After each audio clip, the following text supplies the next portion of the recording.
Race fans, man, we're here tonight with the XCAL.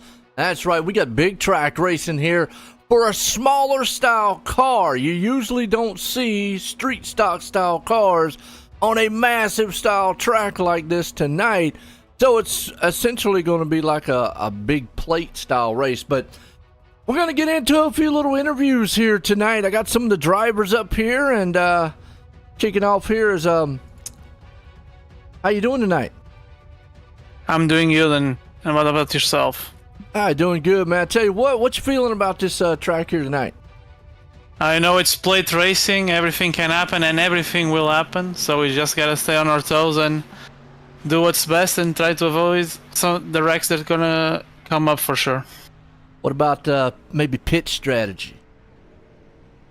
I don't want to divulge too much into that because there's still a race to go, but our team has has the best strategy, I'm sure, and if we stick to it, it's probably gonna end up good for us.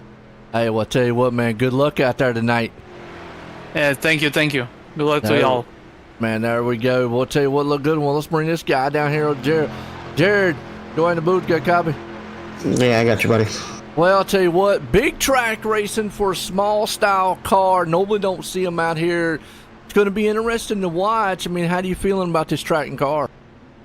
Yeah, it's pretty much just a plate race, like the big cars. So, I don't know. Setup feels pretty good. Car feels pretty good. So just gotta try and keep our nose clean here and avoid the chaos and shenanigans that are more than likely going to happen, and be there at the end.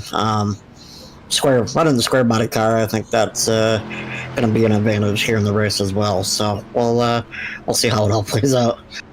Do you think pitch strategy might come into play? Yeah, that always does here. Really, any XCAL race, it does for sure. But here as well, you're probably going to see some guys riding the pack there, try to save some fuel and do things like that. So, it won't be an XCAL race. Fuel mileage wasn't part of the game. Tell you what, good luck out there, Jared. Yeah, thank you. Appreciate it. Yo, well, let's bring this guy down. He's been dominant. Octavio, Joe White in the boots, got a copy? I copy. Well, man, big plate track feel here, kind of a little bit different than the short tracks we've seen the last couple races. So how you feeling about tonight? Hey Joe, I'm feeling good. I'm starting in the front. No, I'm not used to in this kind of tracks. Well, we had to get a good result. I was expecting to run another race today. I was going to race the Formula 4. But well, we're here running an XCAL again. We will try to make some moves to push the team to the front. Yeah, no doubt. Well, how do you feel about maybe pit strategy at this one? Because I know, when it comes to pit strategy, you're one of the tops in the game here. No idea, because I had only 10 laps of practice, but we'll see during the race. Let's try something. We have to play with it. All right, well, I'll tell you what, there we go. That's Octavio doing what he needs to do. Good luck out there, Octavio. Thank you so much, Joe, and see you in the end, hopefully. All right, there we go. Well, let's bring the last man down here, King. All right, King man, Joe White in the booth, got a copy? Yes, sir, I got you. Well, I'll tell you what, way different than what we're used to seeing here. This is kind of a big track, kind of plate style racing. How you feeling about tonight?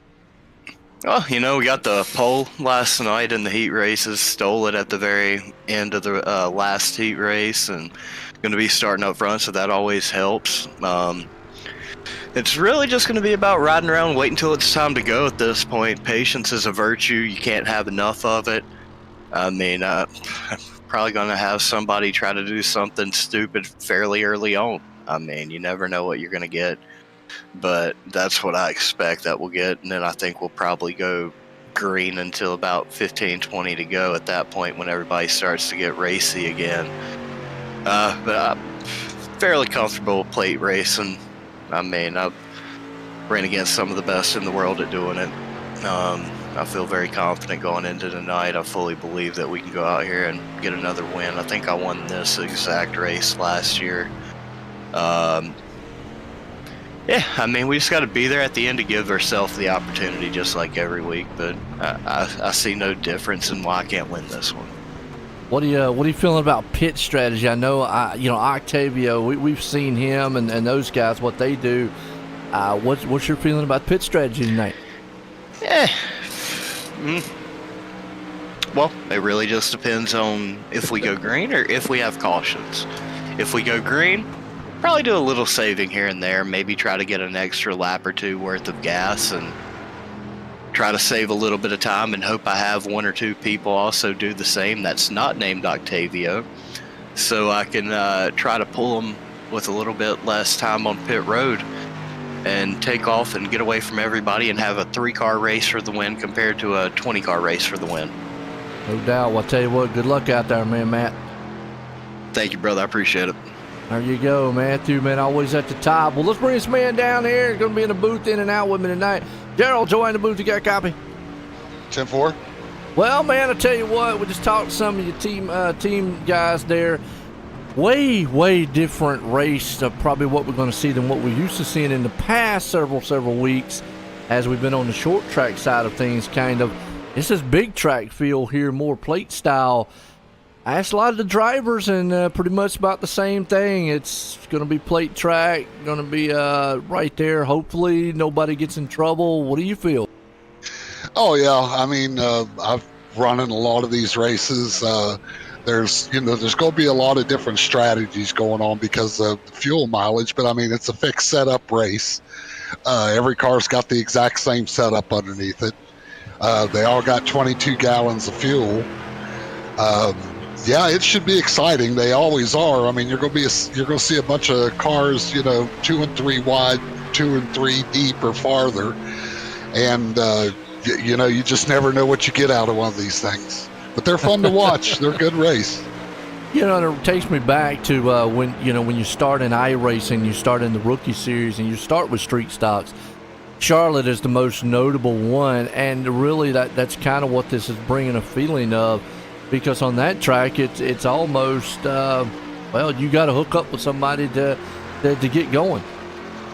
Oh, yeah, and I think that's one of the things we got going on because, we've got, several team owners out here, and we've got, different teams that have associations with each other and work together. So I think, one of the things we always see are teammates trying to basically get into a line and try to take the best advantage of what's going on ahead of them and behind them.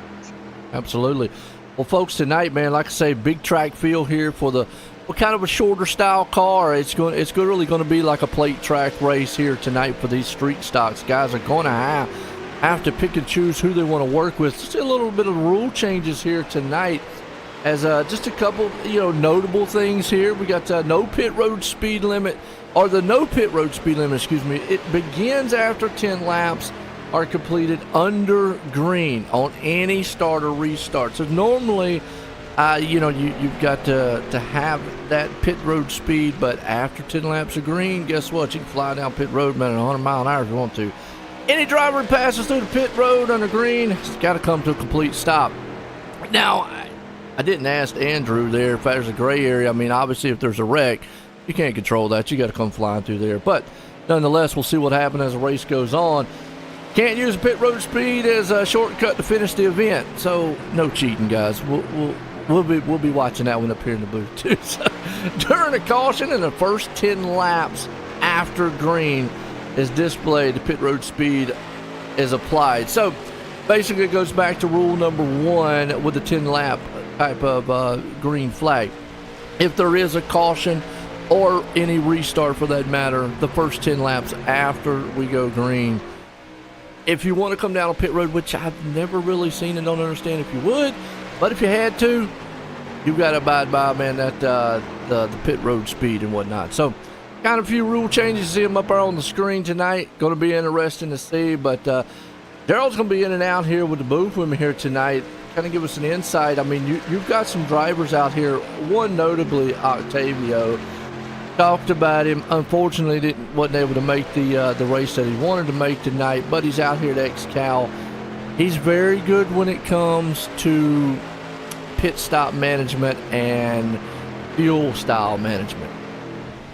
Oh, there's no doubt. We actually, of course, like our regular race evening, we got a drivers meeting. It starts at 7:15, goes till 7:30, and then prior to the broadcast coming up, and that 15 minutes, we all get in the holler together and we discuss what strategies we've seen and what we think we have available to us, and everybody puts their hand in the middle and says, let's go FKR, and we go out. But yeah, the interesting thing I think to start is seeing the teammates trying to get together, to be able to race in a pack together, because that's your bet. We know our strategy, we don't know anybody else's. So if you get hooked up with another team, out of necessity, it's one thing, but I think early on it'll be important to just try to manage, be careful, and get all your team cars together and see what you can do with that.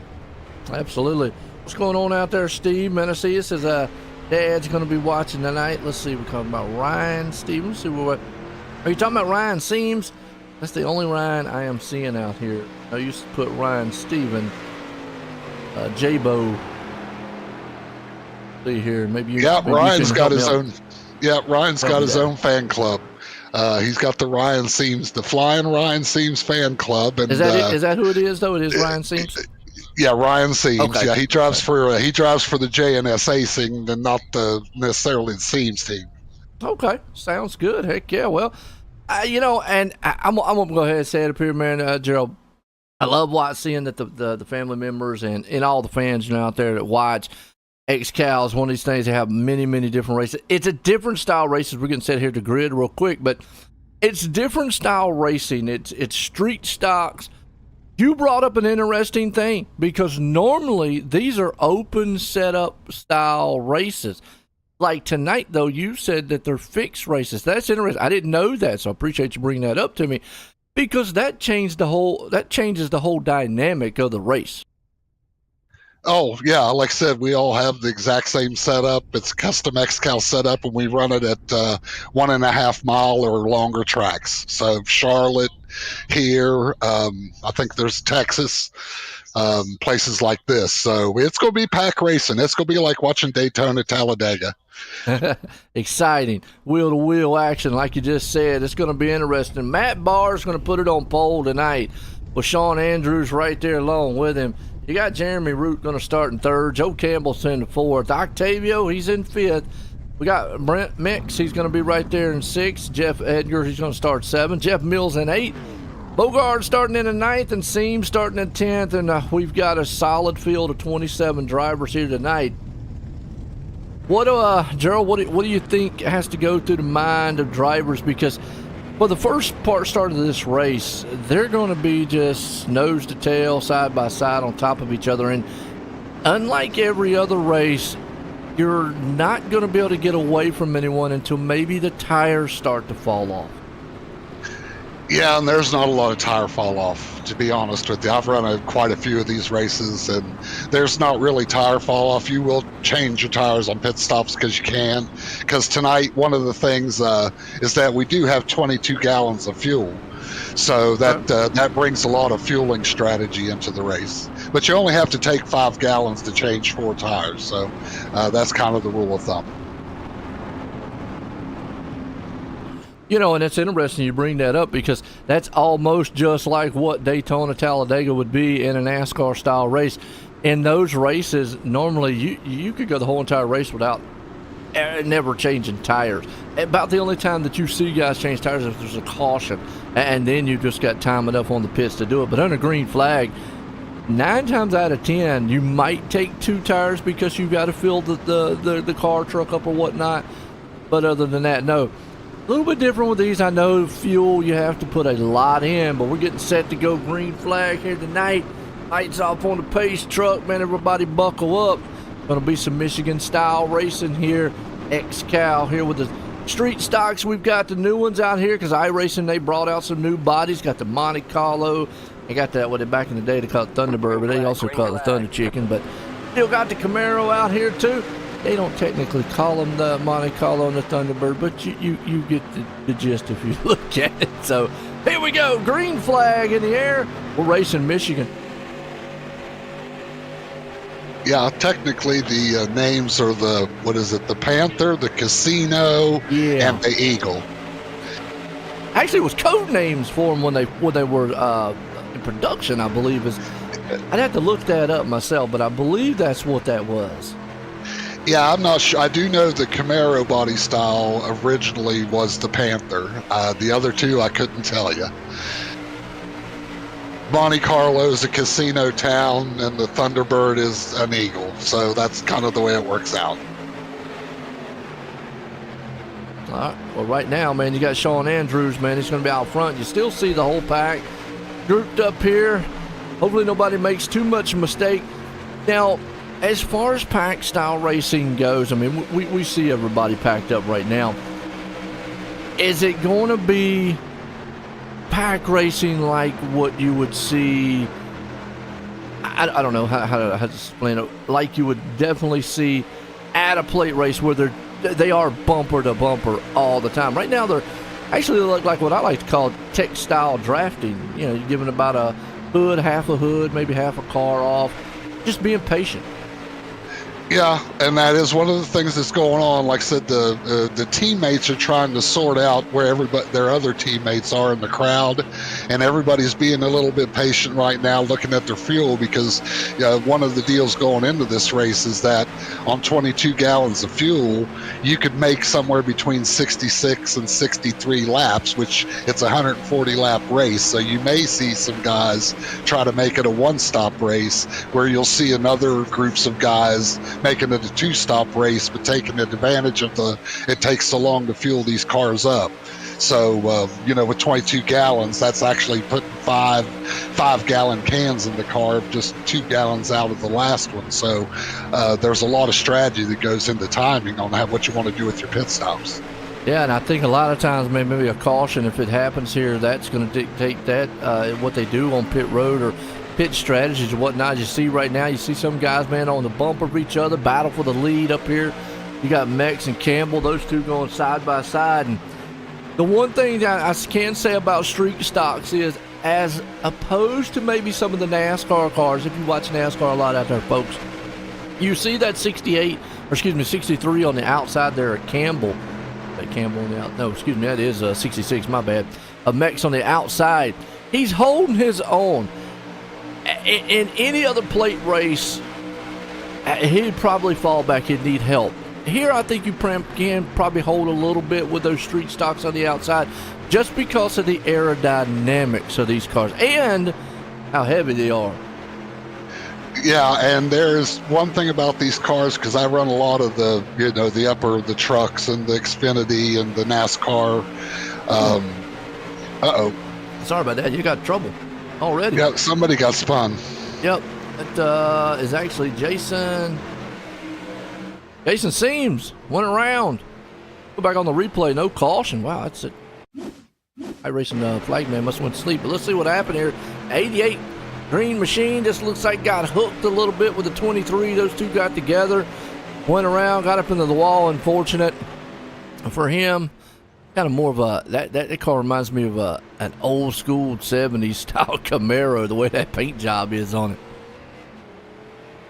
Oh yeah, that's actually through the Flaming Karma paint shop, which is mine. I paint a vast majority of the cars out there. Oh, nice. If I can't. Well, he's definitely got. I'm gonna say that says "suck" on the hood, right? Or S-U-G-K, or is it S-U-G-K? Oh, it's either S-U-G-K or S-U-C-K. Well, it actually, yeah, I thought that paint had been changed, but apparently not. It's showing green here, but I mean, I'll hit trading paints and see if it's changed. Oh yeah, you got the right one. I see it on the broadcast. Oh, okay. So. All right. Well, I hit. Well, it was how to suck at iRacing. I got. Well, there you go. That's me right there. But yeah, I mean, but you know what? I look at the paint job. It just gives me those vibes of the '70s, jacked up in the back. Muscle cars back in the day. That kind of paint job. Yeah, it was That's basically green chrome. It was a paint job he had showed me an example of in the preseason. It was I can't remember the name of the driver, but it was basically a kind of a tribute to that paint. Okay. And he lives up in Maine, so yeah, Oxford Plains or someplace up there. I don't know which track it is, but yeah, it was a driver he grew up watching. Well, unfortunately, right there, man, just a hard night for him. Already hitting the wall there, and that's kind of what you see. You can get into trouble. There's a little bit more contact happening in the back there, middle of the pack, around about where Root and Edgar is. I mean, that's plate style racing, folks. If you're new to any place, and I'm not going to say the XCAL guys are new to this, but street stocks normally don't run Michigan. I think if they ever run Michigan. So as far as these cars go, it's unfamiliar territory. Yeah, it's a different form of plate racing too. Of course, it's not the high speed, super horsepower, super aero and all that stuff. But now, these cars hold a good draft, and I mean, you can literally you can be back half a second from somebody, 7/10 from somebody, and still hold the draft and literally catch them in a lap or two, which is the big difference between this and the bigger NASCAR cars. Is you can be in the draft, but it still takes a while to build up the speed to be able to catch somebody. Absolutely. You see this outside trying to go right in here with Jimmy Johnson right now on the outside lane, and let's see if I can't get the name right. I've been trying to. Pelletier? Matt Pelletier, yes. All right, good deal. Got it close on that one. He's trying to follow in the tire tracks of him as they're trying to push that outside lane to the top, see if they can't get it going. Got a good run. You see Campbell's been up front all night long. He's got Andrews there with him. And I always get a kick out of Campbell's car because every time I see the front of it, it looks like it's smiling at you. Yeah, that Toyota, the Supra does kind of have a smile to it, I guess. I never noticed it until I saw the last broadcast. I painted the car. So, it's like, well, you wanted a Supra, it's a Supra, but no, maybe I'll change the front grille on it for it. Yeah, if you look at the grill, look at the headlights, it just looks like it's just smiling at you or whatnot. It's cute looking front end. That's why I always know it's him out there. Right now, see the outside, Lawrence looking good. He's got to push. We'll see if he's able to now. Number one thing about plate track racing, guy can push you to the lead.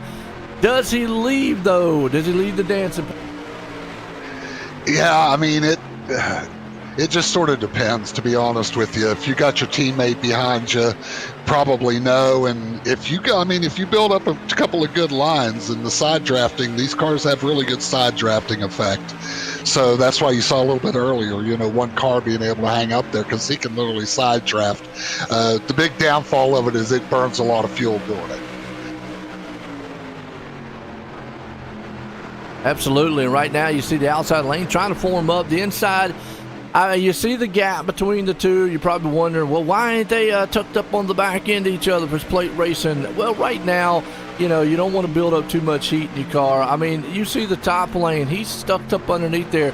He's going to have to watch his temperatures. I mean, that thing can get hot or he's going to duck on the outside as opposed to down there low where Andrew is. He's keeping it a little bit cool. Also, it's patient style plate. I mean, we got a long way to go. There's no need to get up here, push and shove. Now, on the last lap, yeah, all's fair and love and racing. These guys are going to just probably push these things to the moon. Yeah, I'll kind of back that up a little bit and say the last 20 laps. If there's a pack of cars together, you're going to see a lot of crazy things go on. Absolutely. Well, right now you got Lawrence out front along with Pelletier right there with him. Johnson's falling back just a little bit, and you can see the difference between, the two cars up there hooked up nose to tail. Yes, they're going to be a lot faster than the cars back. But again, we take it back to that saving fuel, saving tires, going for the pit stop. Whereas Campbell right now is probably going to save a lot more fuel than what the two are up there in the front. So, I mean, it's a mixed gamble. And I'm interested to see what pit strategy comes out here tonight. I know we've talked about it, and I know Andrew actually come up here and talked a little bit and said, maybe somebody might take a one stop here. I'm going to go out on a limb and say if anybody I know right off the bat is going to try one stop, it's got to be Octavio. I've seen him do it many a times. Don't know what the magic he has, but that man's got magic when it comes to stretching fuel. Yeah, I'm his team owner, and I know the team strategy, so I don't have any comment. Lightfoot sometimes. Well, I mean, he's doing what he needs to do. Right now he's in 14th, and I know it's like, oh, all right, wait a minute, he's not up front. But that's what he needs to do if he is going to go with that strategy. No need to push it. No need to get up there yet. A lot of strategies in plate racing. You see guys, some guys want to be out front. Some guys want to be in the middle. Some play the thing and stay in the back. They don't want to avoid the big one.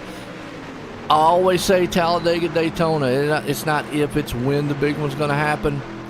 Probably could say that here tonight. Let's hope not. I mean, XCAL's has got a pretty good reputation for some long green flag runs.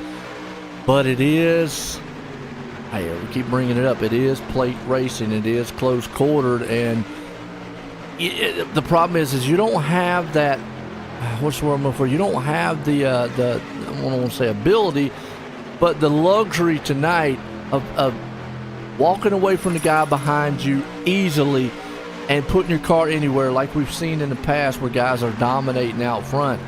Tonight you've got to make maybe some aggressive moves to get out front. Yeah, I think a lot of it's going to come down to what you're going to do if this thing continues to go green, what you're going to do on your fuel stops. Because like I mentioned before, we've got a 22-gallon fuel cell, and it's going to, and the one thing about, I spoke about the fuel cans earlier, we've only got 5-gallon cans. So when you put the first 5 gallons in, you have to pull the can out, get another can, put in the next 5, pull that out. And literally, a lot of times, a lot of my strategy, sometimes in the shorter track, when we only have like 5.5 gallons, is that I'll make a stop and only take 5 gallons because the amount of time between pulling the can out and putting the other half gallon in. And in seconds in these cars is quite a long distance. So, and plus, like I said, tonight, we may see some guys try to stretch it to 70. I could tell you in our team conversations, there are 3 or 4 or 5 strategies. We just sort of ended up, I've got 6 cars in the field, so you may see 2 different sets of strategies if it continues to go green. So. And, we've seen a lot of green flag racing still side by side up front here. Lawrence, Pelletier there, Seams. You got Steven Seams and Ryan Seams. So the Seams boys up there, like you just said, teammates working together. Up and front, J-Dog. And J-Dog, like you said, man, up there. He got turned, but, he's still out there somewhere. Let's see where he's at. He's Jason C. Yeah, unfortunately, once he's lost that draft, kind of a sitting duck. I mean, that's typical plate racing. We've been talking about pit strategy. There's another, I'm going to say, strategy here too that we haven't mentioned. And I'm going to say it plays the same on this race and this track and this style of racing as it would with any other style plate race. You don't want to come on pit road by yourself. That's kind of like a doomsday device. This is true. Like I think, though, as we approach pit stops, if he's working with his teammates, which he, has his own team busting at the seams, and they also coordinate and race to radio-wise internally with the JNS Racing Aces. So he would have the opportunity to stop and take less fuel as these guys catch up with him, take a sufficient amount of time, because it takes quite a bit of time to fill these things up. Yeah. And actually put himself back is you've and lost maybe the draft. caution. Yeah, you've lost the draft. Once you lose the draft in this car, honestly, I've seen 2 cars do really well together. 3 or 4 or 5 together can actually keep pace, but catching up with this deal, it can be a really rough night. Yeah, and unfortunately, with him getting in trouble early on, I mean, it's put him 45 seconds back, which is close to him going a lap.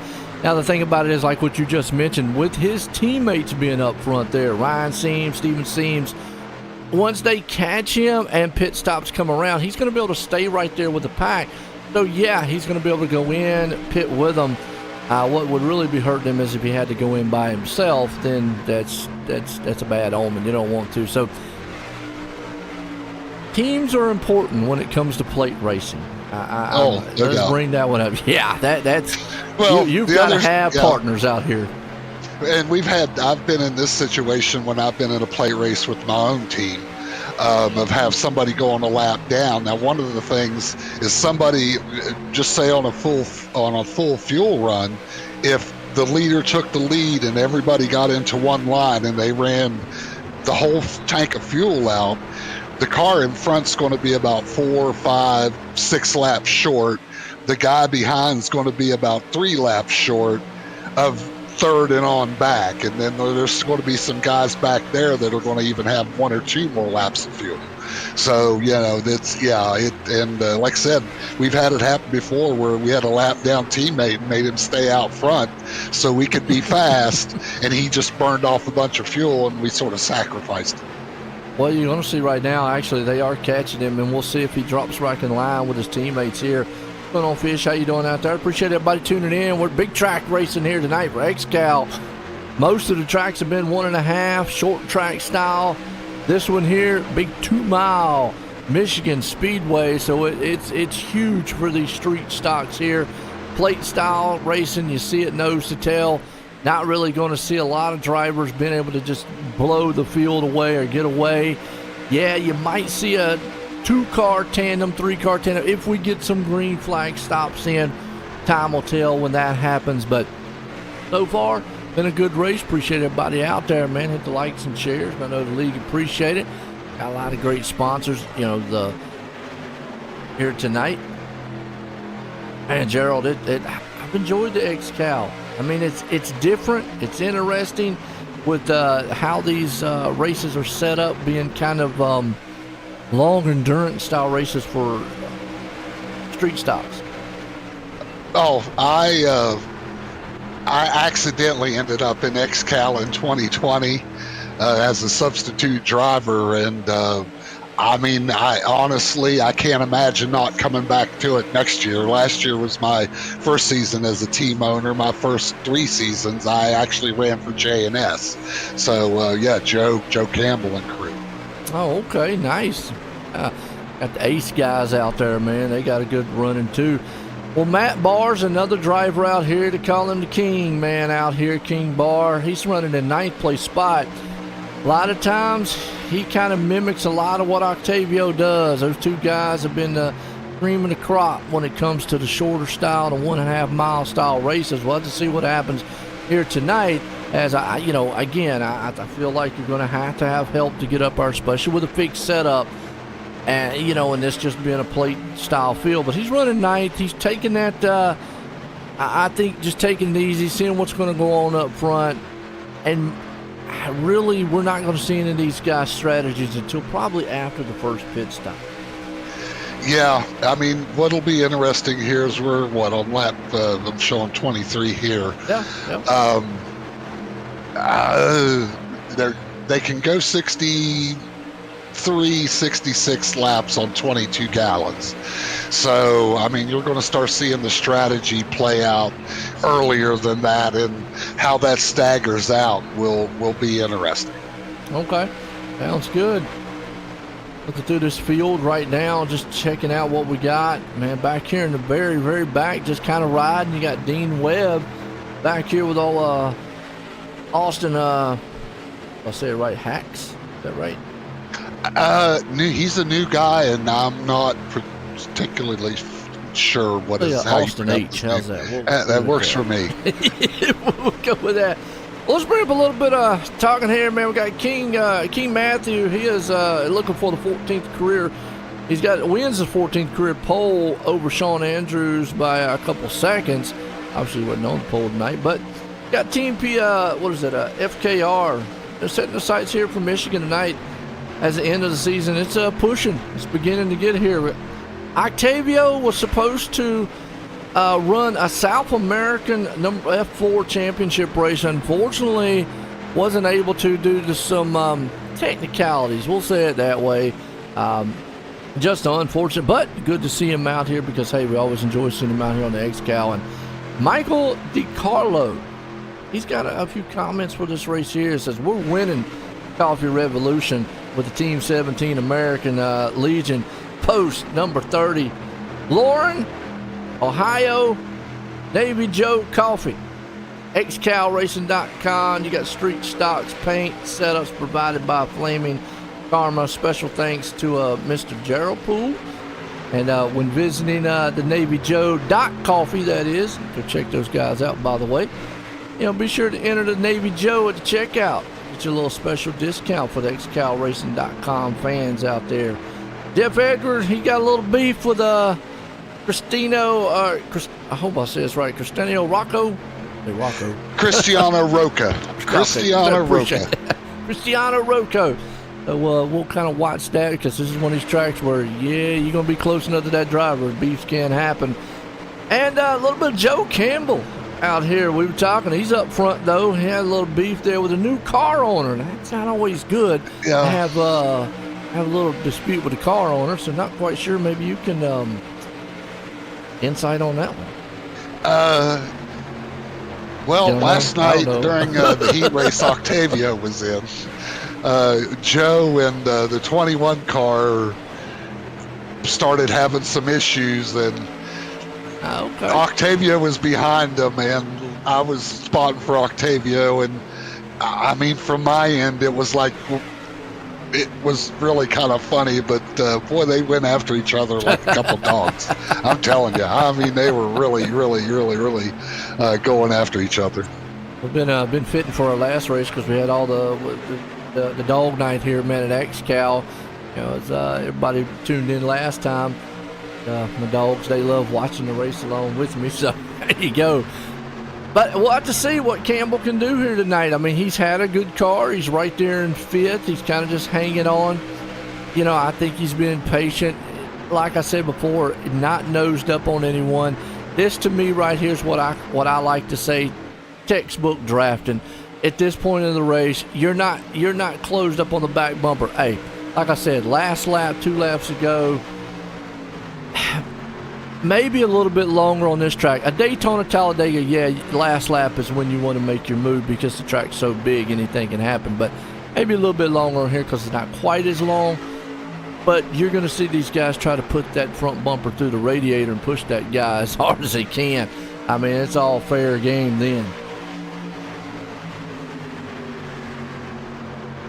Yeah, I mean, I tell you, right now, it appears to me, and I'm also on my team radio, but I mean, everybody's trying to get a strategy together, to pit together, to come out together, and it's going to be the chaos on that first pit stop as we're nearly halfway through a fuel run. So I think you're going to start seeing teammates as this goes on be a little bit more aggressive about trying to get together in a line. But, up there we were talking about King Matthew the Bear. I mean, he's up there. He's on Busting at the Seams team. So any of those drivers that are up there, and also working with JNS. So I'm sure that they, looking at the hauler radio channels, they've got a strategy working between them. So it's just who they can get up there and together when they finally decide to hit pit lane. Well, let's talk a second for strategy, because strategy with these cars, strategy with a normal plate race is the more the merrier. Here with these cars, you can get away with a 2-car setup tandem style draft. So, do you as a team, because that's a good thing you brought up there with Matt Barr and his team, and then JNS Racing, that team, as a whole with 2 teams, do you say, okay guys, let's all go in together, or do you come in as a couple of different units of cars? What would be your feeling if you was on the track? Well, as we're going to start seeing right now, you see how that goes. All my cars. Okay, so a whole team going in at one, which is normal. Unfortunately, man, right there, man, Matt had to back up on pit road. That's going to cost him. I talk about mental mistakes a lot up here, man, Gerald, and the number one mental mistake for oval racing is pit road and pit stops. That's where most of the time, even in real life, you can win or lose a race on pit road so easily. Now, it's just surprising. 4-tire stop. And, well, let me take that back.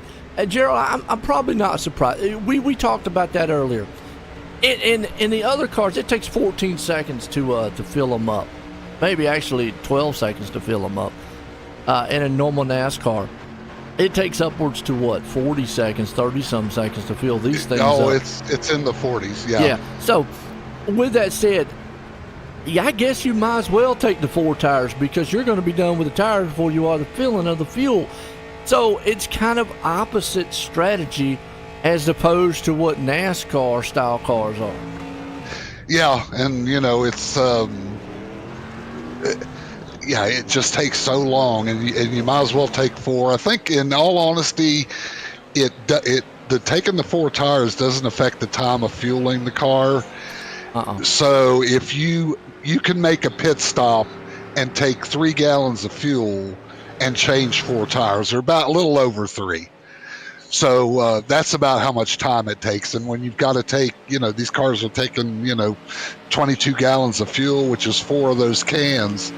You got plenty. You could change the tires 3 or 4 times while you're on that pit stop. This is interesting here, Gerald, because, I'm used to seeing the 40 seconds, but we're seeing a minute 3 here on these pit stops.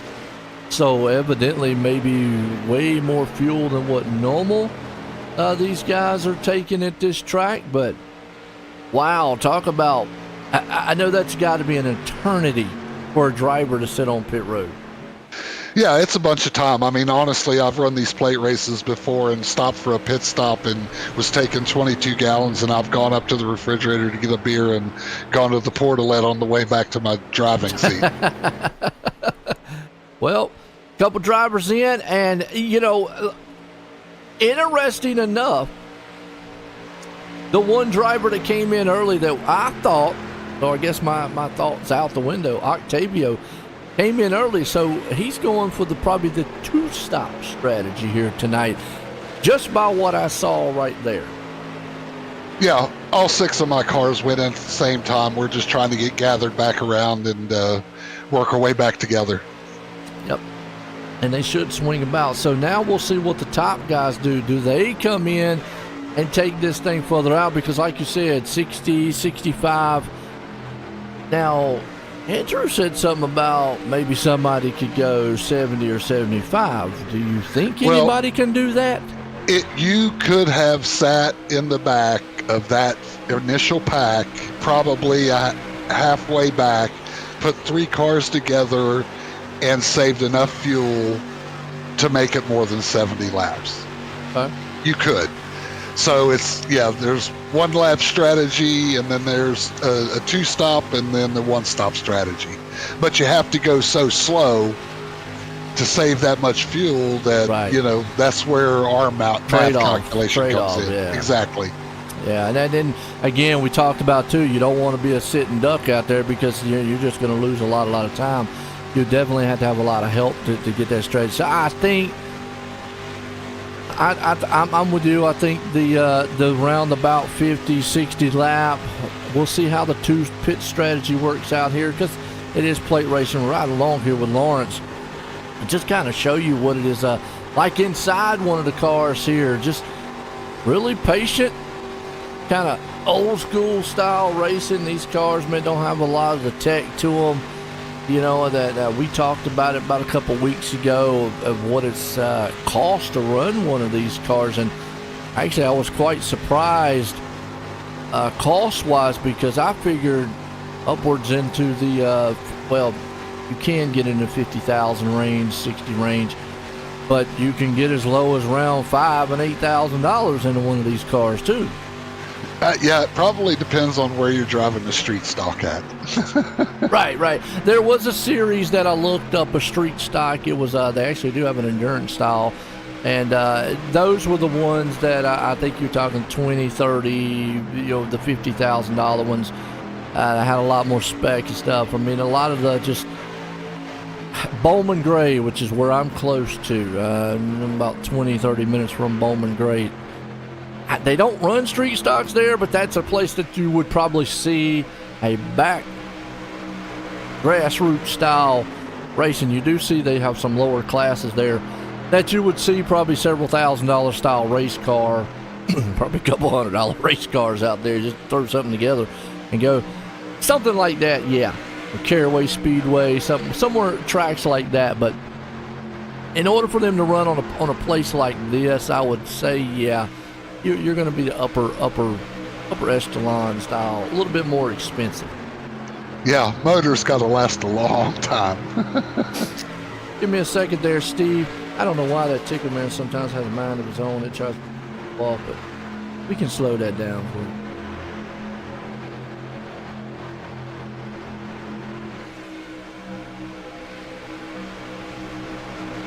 Yeah, one of the things we can look at here is after the pit stops that we saw is that Lautaro and Octavio and Jose are together in a pack, which are my 3 cars, and then there's a pack right behind them of my other 3 cars.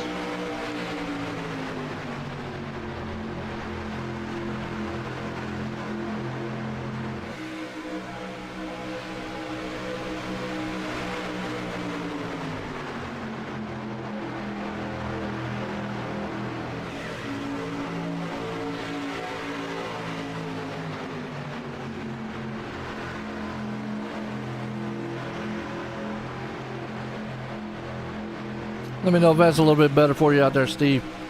All right. Well, like I said, we've had some pit stops here tonight already. Campbell's been out front for most of it. Pelletier's there with him. Barr's moved up.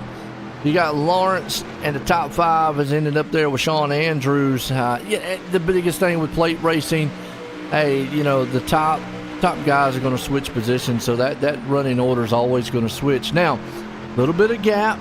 Back here, you got the front runners there. Go back here to round 12th place spots. You got this second pack. Kind of how plate racing goes, especially with green flag pit stops. You know, you're going to get separated a little bit here. So about 4 seconds back, you got Scott Lamp, you got Root, and Irwin's, Edgar, and company here, all running in their group. And then you go on back to the ones that made the pit stop. You got Lautaro Lamperti. Lautaro, okay, I appreciate it. I've been trying to get his name, so I apologize out there. Yeah, I got Octavio, Jose. Now, roughly only those 3 cars, because it looks like Rocca and Atuma and Hesley actually lost the draft on them. Well, the pit stops turned out a little bit different. Those are my 6 cars.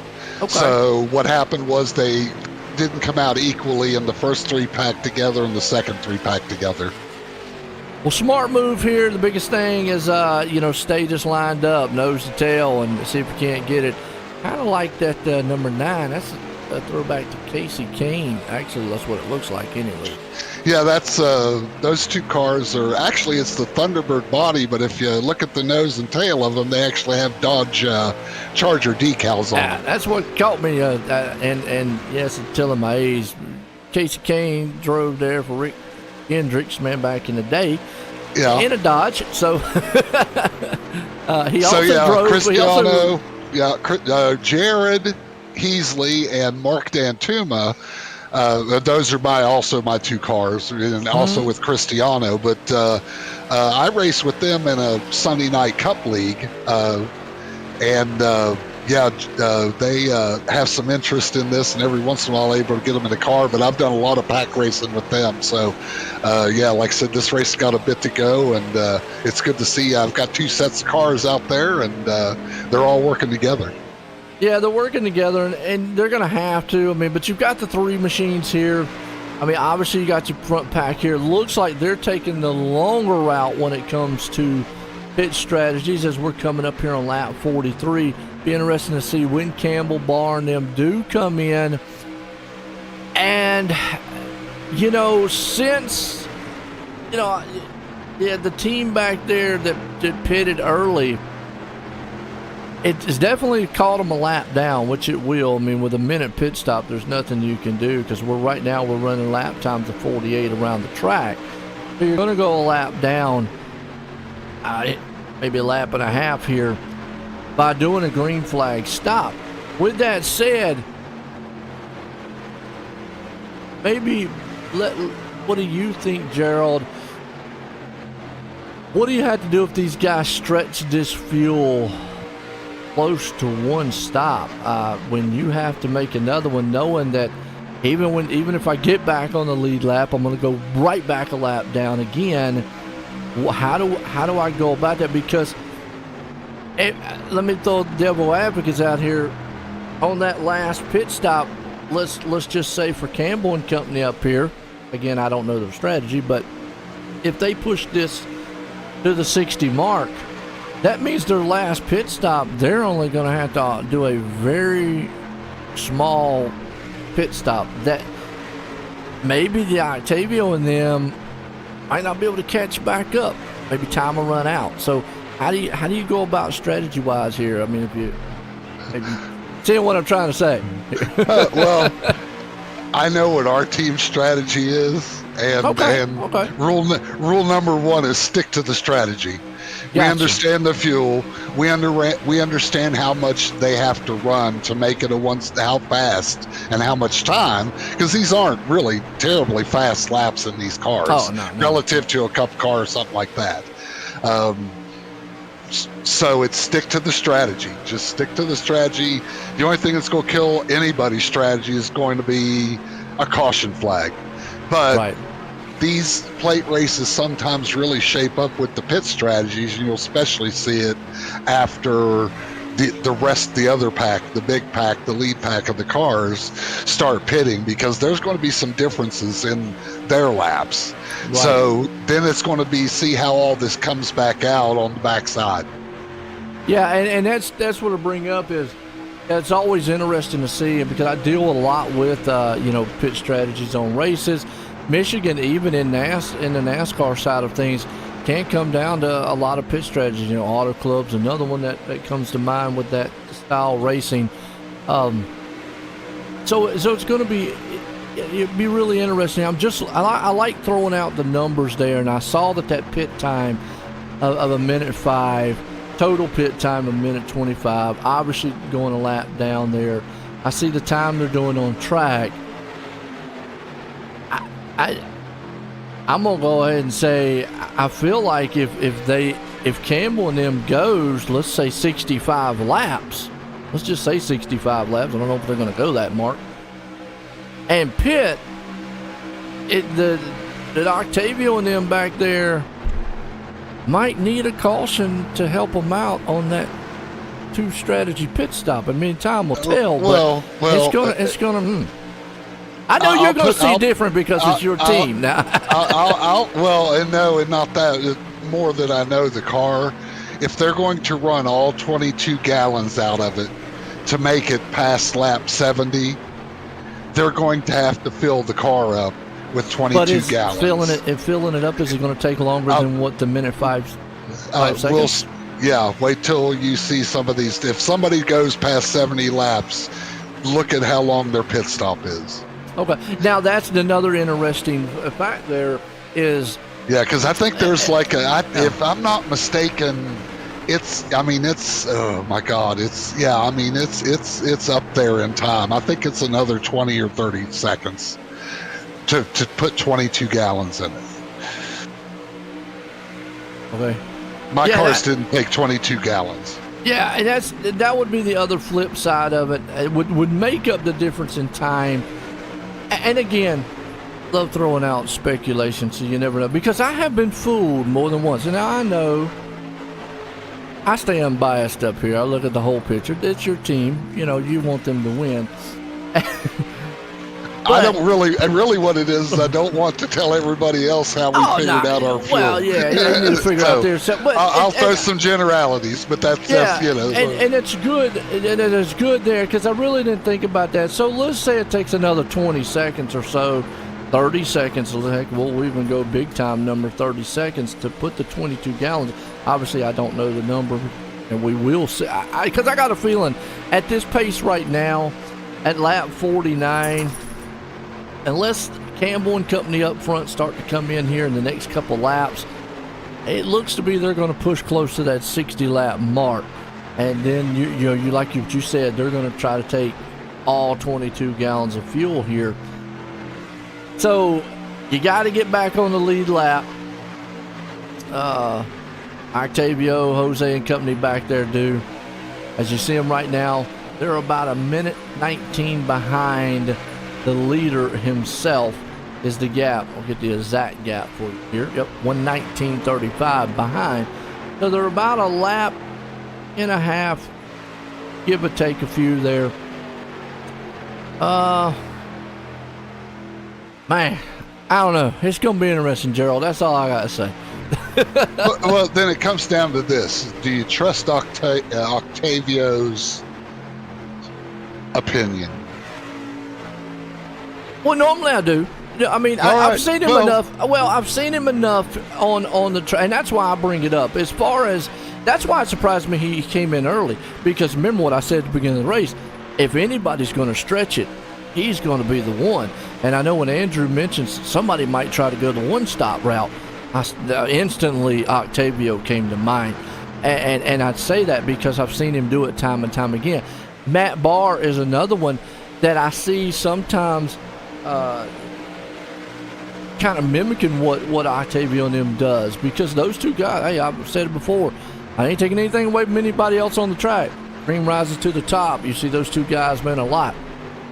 Plate track racing, though, it's, even in real life, has produced first-time winners more than any tracks there is. So with this style racing, we could see a new winner here tonight, and it's kind of anybody's ball game.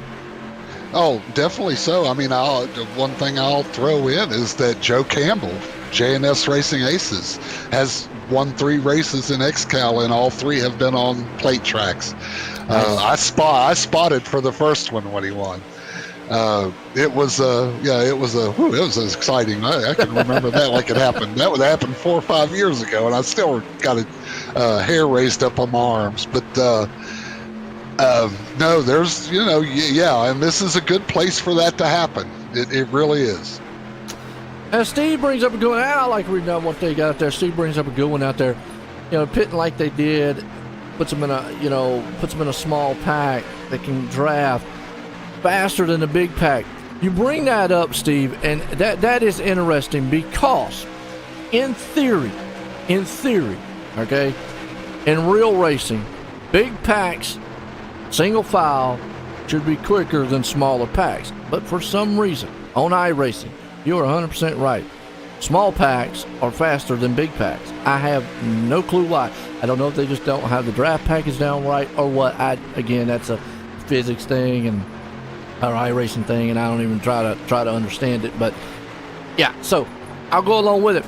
The one thing I will say, and I know Gerald was up here talking, is they didn't get out on pit road. So you've got the 3 machines there, Lautaro, Octavio, and Jose, all tucked up together. Then you've got Mark, Cristiano, and Jared. They're all tucked up. Now, they do have, seams back there on the back.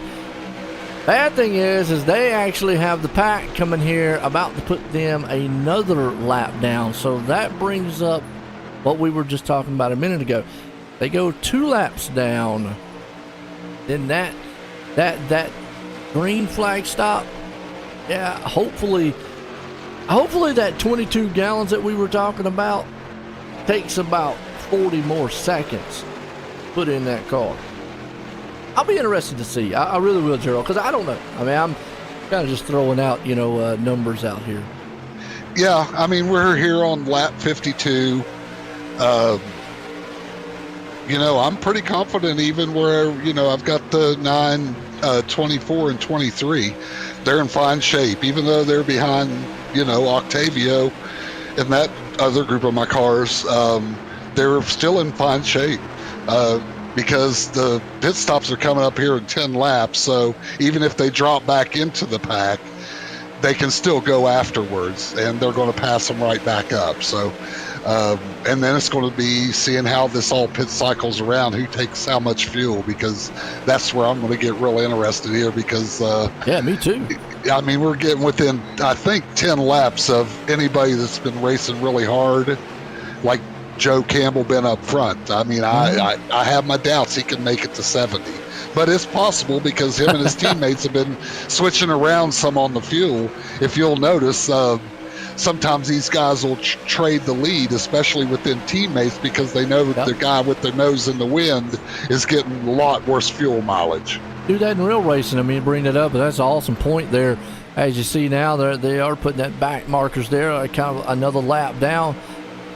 Interesting that they actually went around them and didn't just fall back in line. Sometimes you will see that. We'll see how it does, because they're going to have to get down there on the bottom side. Don't want to get stuck on the top side if they're going to do the pit stops. But I'm with you. I'm interested to see now, as long as these guys have went, how much fuel do they put in? How long it takes them to put the fuel in. You know, we just saw, like you said, with the team that came in there, Lataro and Octavio and all. I know I'm messing up his name. Apologize. It took 1 minute 5 seconds total pit stop, but that was at 34 laps. That wasn't a total 22 gallons. We know that. Now with these guys out here, as long as they've been running, if not 22 gallons, they're going to be solid 18, 19 at least, because they're going to be right there on it. Yeah. I think here, once I'm trying to guess, and I'm kind of doing some backwards math of how many laps does somebody have to run that they only have to take. You know, I don't know. Maybe somebody will try to stretch it to 70, but I think it's not going to be in the lead pack of guys. I think it's that pack of cars right behind them. Those are the guys that are going to try to make it. I think the guys up front are going to pit together. And the strategy being, if they back up their fuel mileage usage, they could possibly go in and just take 20 gallons and skip that last 2, which saves them a lot of time on pit road. Or they may take 15 and try to shorten the next pit after that. Because after you stop for the first one, if you have to stop one more time, you're going to have a really big choice on how much fuel you have to take, and thus how long the pit stop is going to last. And then you kind of toss in there's no pit lane speed. There we go. Yeah. I see a pack rolling in now. Yeah, we got a big pack, and that's actually the pack back here. Pelletier, man, Mack and Company. So let's just watch right here. Pelletier's pits. Well, man, I tell you what, that's a killer for him right there. And so was the 98. They just overshot their pits. That right there, folks, I'm going to go ahead and say it. That's a product of the pit road speed. You coming in hot and heavy, and you just can't get that thing rolled down and stopped. And it's a killer, I've said before. But let's just see how long it takes these guys to throw in fuel. We saw 1 minute 5. I'm guessing these are going to be 20-gallon stops, because they know they're going to have to stop one more time, maybe 15. Well, I'm going to limb and say minute 15, minute 20. But we're going to watch and see. As the leaders have yet to come on pit road, they're pushing it. But let's see what Pelletier, Merckx, Edgar and Company, Lawrence, Dandy and Patrick.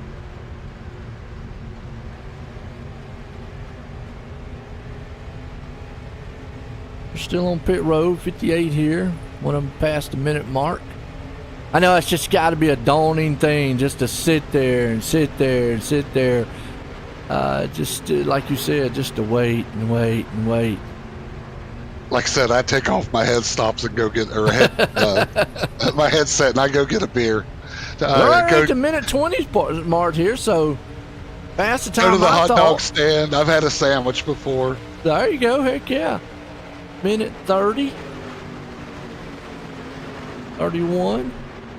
This is going to give us an idea of what the leaders are going to have to deal with here, because we're going to have to add probably at least another 10 or 15 onto that. They're a minute 40. Taking that extra 2 gallons 43. Will add about 12, 13, 14 seconds to the pit stop.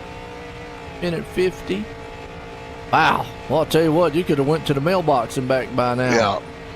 Like I said, if you're taking 22 gallons. 2 minute stop. And that may only be 20 gallons, or it may be. Maybe they think they can drag it to the end. It 2 minutes and 4 to do a full pit stop, folks. we're gonna, like you said, we're gonna say 20 gallons just for the sake of not knowing, as opposed to a minute 5. So that's a whole minute. So that is a lap and a half made up difference. So if they went a lap down, they would make their lap back up. The other guys I would say that might be a little bit in trouble is the ones that actually went down 2 laps. So you don't want to go down 2 laps. You can go down 1, as my dog. Yeah, they're still. You in don't that, want to go 2. They're still in the remnants of that lead pack, though. So. Right, yeah. So they're not going to be too bad. And they're not too bad right now. You still see Jimmy Johnson out front here. Campbell and company, those guys had to kind of get, they're going to have to get single file. They're going to be making pit stops. So now we have an idea. 204, maybe add, I'm going to say at the bare minimum 10 seconds to it. But like you said, probably say more than 15. So I'm curious. Does it pull Octavio company around here?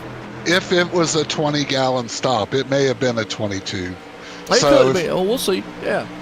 But the guys stopping later are going to have to take the full 22 if they're going to try to make it to 70.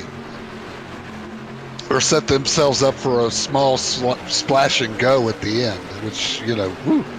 And that's what I was talking about earlier as to, obviously Octavio is going to have to take another stop. And here you go. Here comes more or less your leaders on pit road. Seems to come, and Joe Campbell. So let's watch here with Campbell. Get on him. And let's just curiosity say, oh, we got a car that looks like one of the JNS machines. Unfortunately, is all kind of sideways on pit road there. That's just, again, I go back, that's a product of, there's no pit road speed. So coming in here hot and heavy, it hurt. Yeah, I mean, we're getting there on the strategy. So let's see, Joe Campbell on pit road here. I'm gonna say, Gerald, I'm gonna say 2 minutes and what was the other one there? It was 2:03. I'm gonna say 2 minutes and 18 seconds. Yeah, I think the guys. Well, I'm telling you what, another big crew just dropped off. I'm telling you, I think it's 20. It's 20-gallon stops. Okay. They're going to save the most time by not waiting for those 2 gallons, and then they can take the splash later on, and that doesn't involve having to wait for an extra can. This will also tell us right here too, because you already got 2 guys still out there. Jimmy Johnson and Root have yet to come on pit road, and since we're waiting on Campbell, it's just only a minute 10 in his pit stop. We're going to go up here and see Johnson and them still out front. We've been talking about Octavio, Jose, Lacharo, and here comes Johnson. Unfortunately, Matt, we talked about that earlier there, Gerald, coming on pit road by himself. That's just kind of not something you want to see. Well, your chances right now with the field so broken up is that you may be able to roll back out and find yourself a couple, 3 cars to run with. Now, what I'm interested here, though, is Root still out. Well, he's coming in now. Still showing Octavio in here.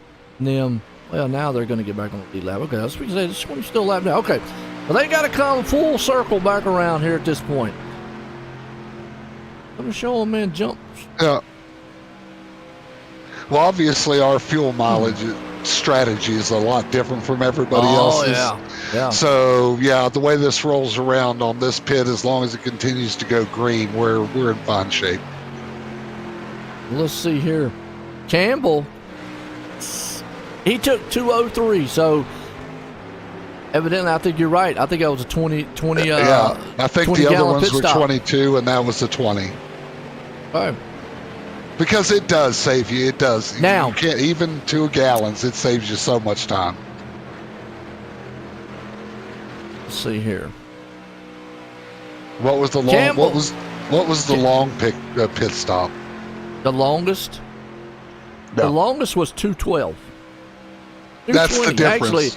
Actually, That's the 2:20, 2:12. Steve Seams did a 2:20. Not sure if he had any problems on pit road, but Sean Andrews did 2:12, and I'm going to say that's probably the 22 gallon. I'm like you. I think that is the difference. Yeah, there's a huge 10, difference. yeah, 10 or so seconds. Then you've got actually some Which is out a here lot of track interesting time. now. Here's something interesting. Scott Lamp, Jeff Mills pitted at lap 64. They had a minute 35 strategy. So that means they only halfway filled that thing up. So we've got some unusual pit strategies going on out here. Yeah, I got some people hoping for cautions. Yeah, not saying we can't have one. Be interesting to see. It did put the top 3 out there. Obviously, they're going to have to pit here. Now, when do the top 3 make their pit stop next? They made it at 30. They went 30 laps. If they're staying on that strategy, they should be coming in here within the next 10 or 15. Again, being team owner, you can go about 64 laps on a full tank of fuel. But so we'll see. What I'm saying is we already know their strategy, so it's no secret here, Gerald. Well, they're it's going 30 actually laps. Still they're is. going 30 laps.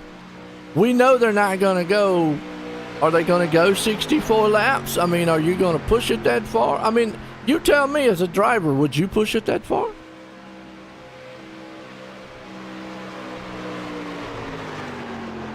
I've never used this strategy before in a race that we are utilizing today, but we had 2 cars try it, and it was extremely successful. So I think because it's I know you want to keep it's basically it's all about saving pit stop time, because obviously nobody at this point can take y'all strategy. So whatever strategy y'all had is yours, because everybody's already pitted. So they're not. I doubt we see anybody come in 30 laps. I mean, all right, let's say Joe Campbell. Well, I mean, let's look at it this way. The next time we would have to stop to be able to make it to the end would be, let's see, with say 62 laps to go. Okay, so that's not bad then. Yeah. If we had to stop and fill the car all the way up from wherever it is now, we would, with 62 laps to go, we would have to stop and fill it all the way to the brim and then go to the end and be assured that you have enough fuel to race hard. Yeah. Right now, they've got a good lead. We're out front, pitted at lap 30. The top 6 all pitted at lap 30.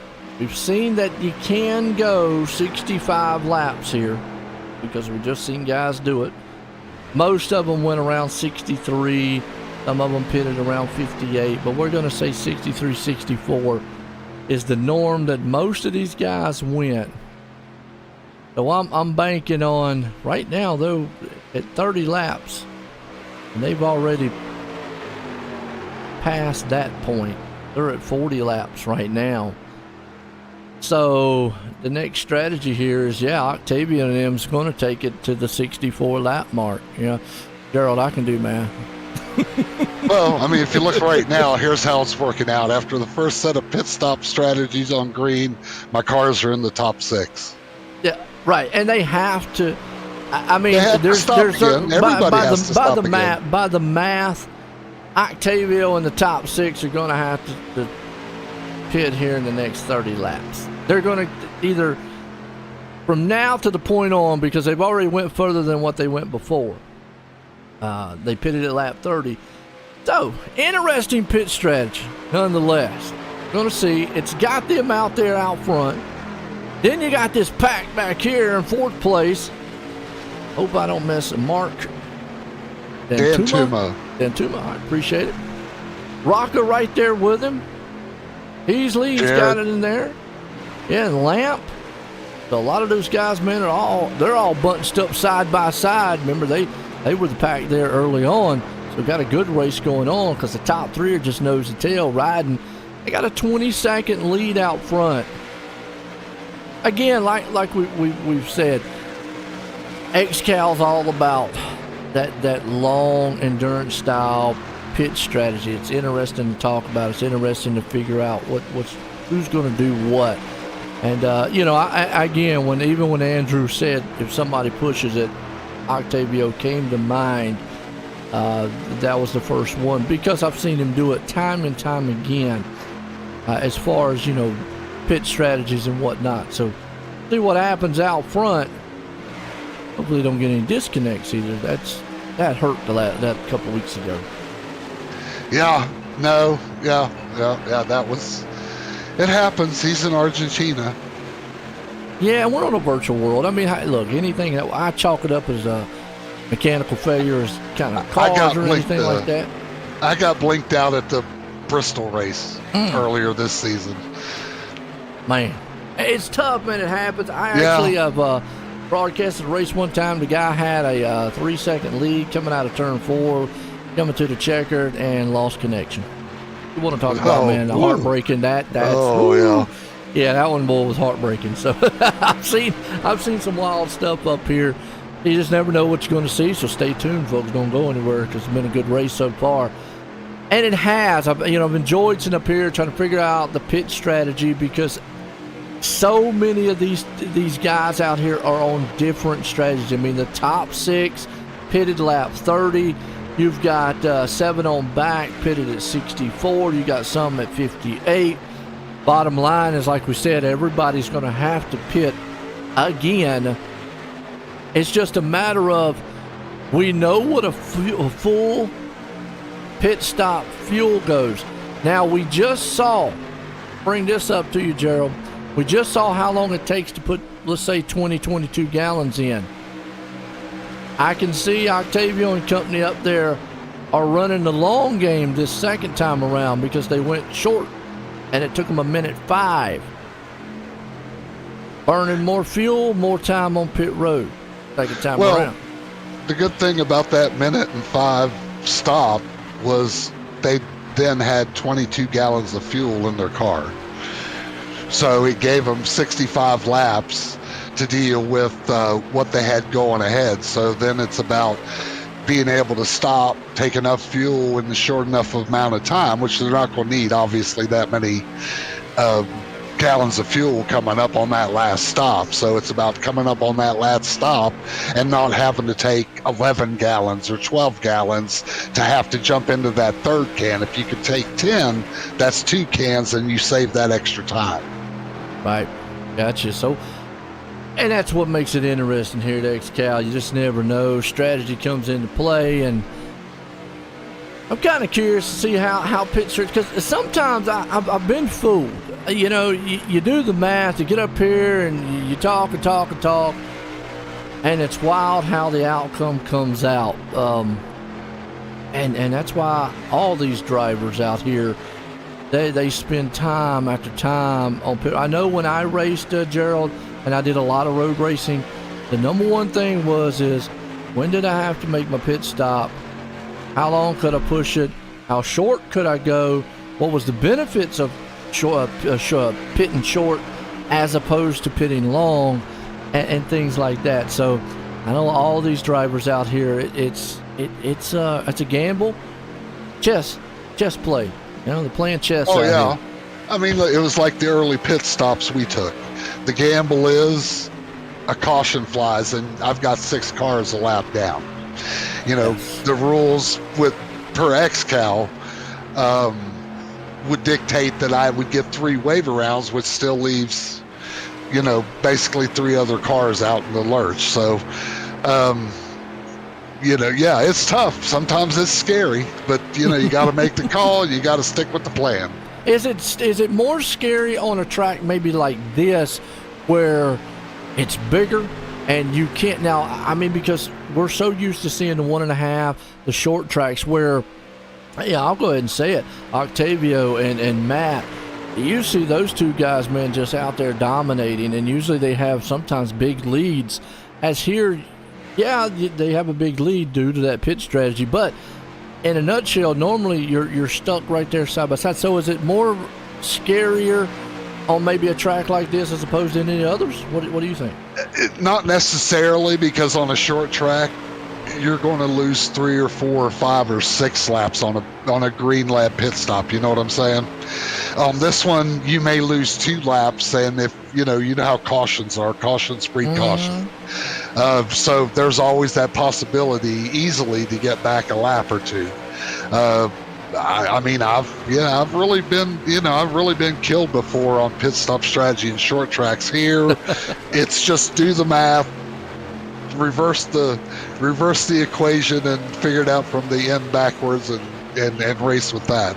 So and then stick with strategy. And we talk about cautions. Right now the feel of the race is feeling pretty good. Again, I go back to a lot of these guys are just being patient. Still got a little bit of ways to go. There's no need to push. Now you're watching this pack right here with the Rocco and company. Yeah, they are tucked up on each other a little bit closer normal drafting than you would see early on in this race. Something you'd see more later on in the race. So when it comes to cautions on plate races, it's more of I always say drafting and bump drafting. In the turns, through the turns, in the tri-oval, out of the tri-oval, are probably the areas you don't want to bump draft yet. Now, last lap, forget about it. You better tell that guy in front of you, hang on, because you're going to ride in his trunk if you can. But right now, you guys are being really careful. So, talk about cautions there, Gerald. Usually cautions we see on tracks like this are just kind of a mistake-style caution.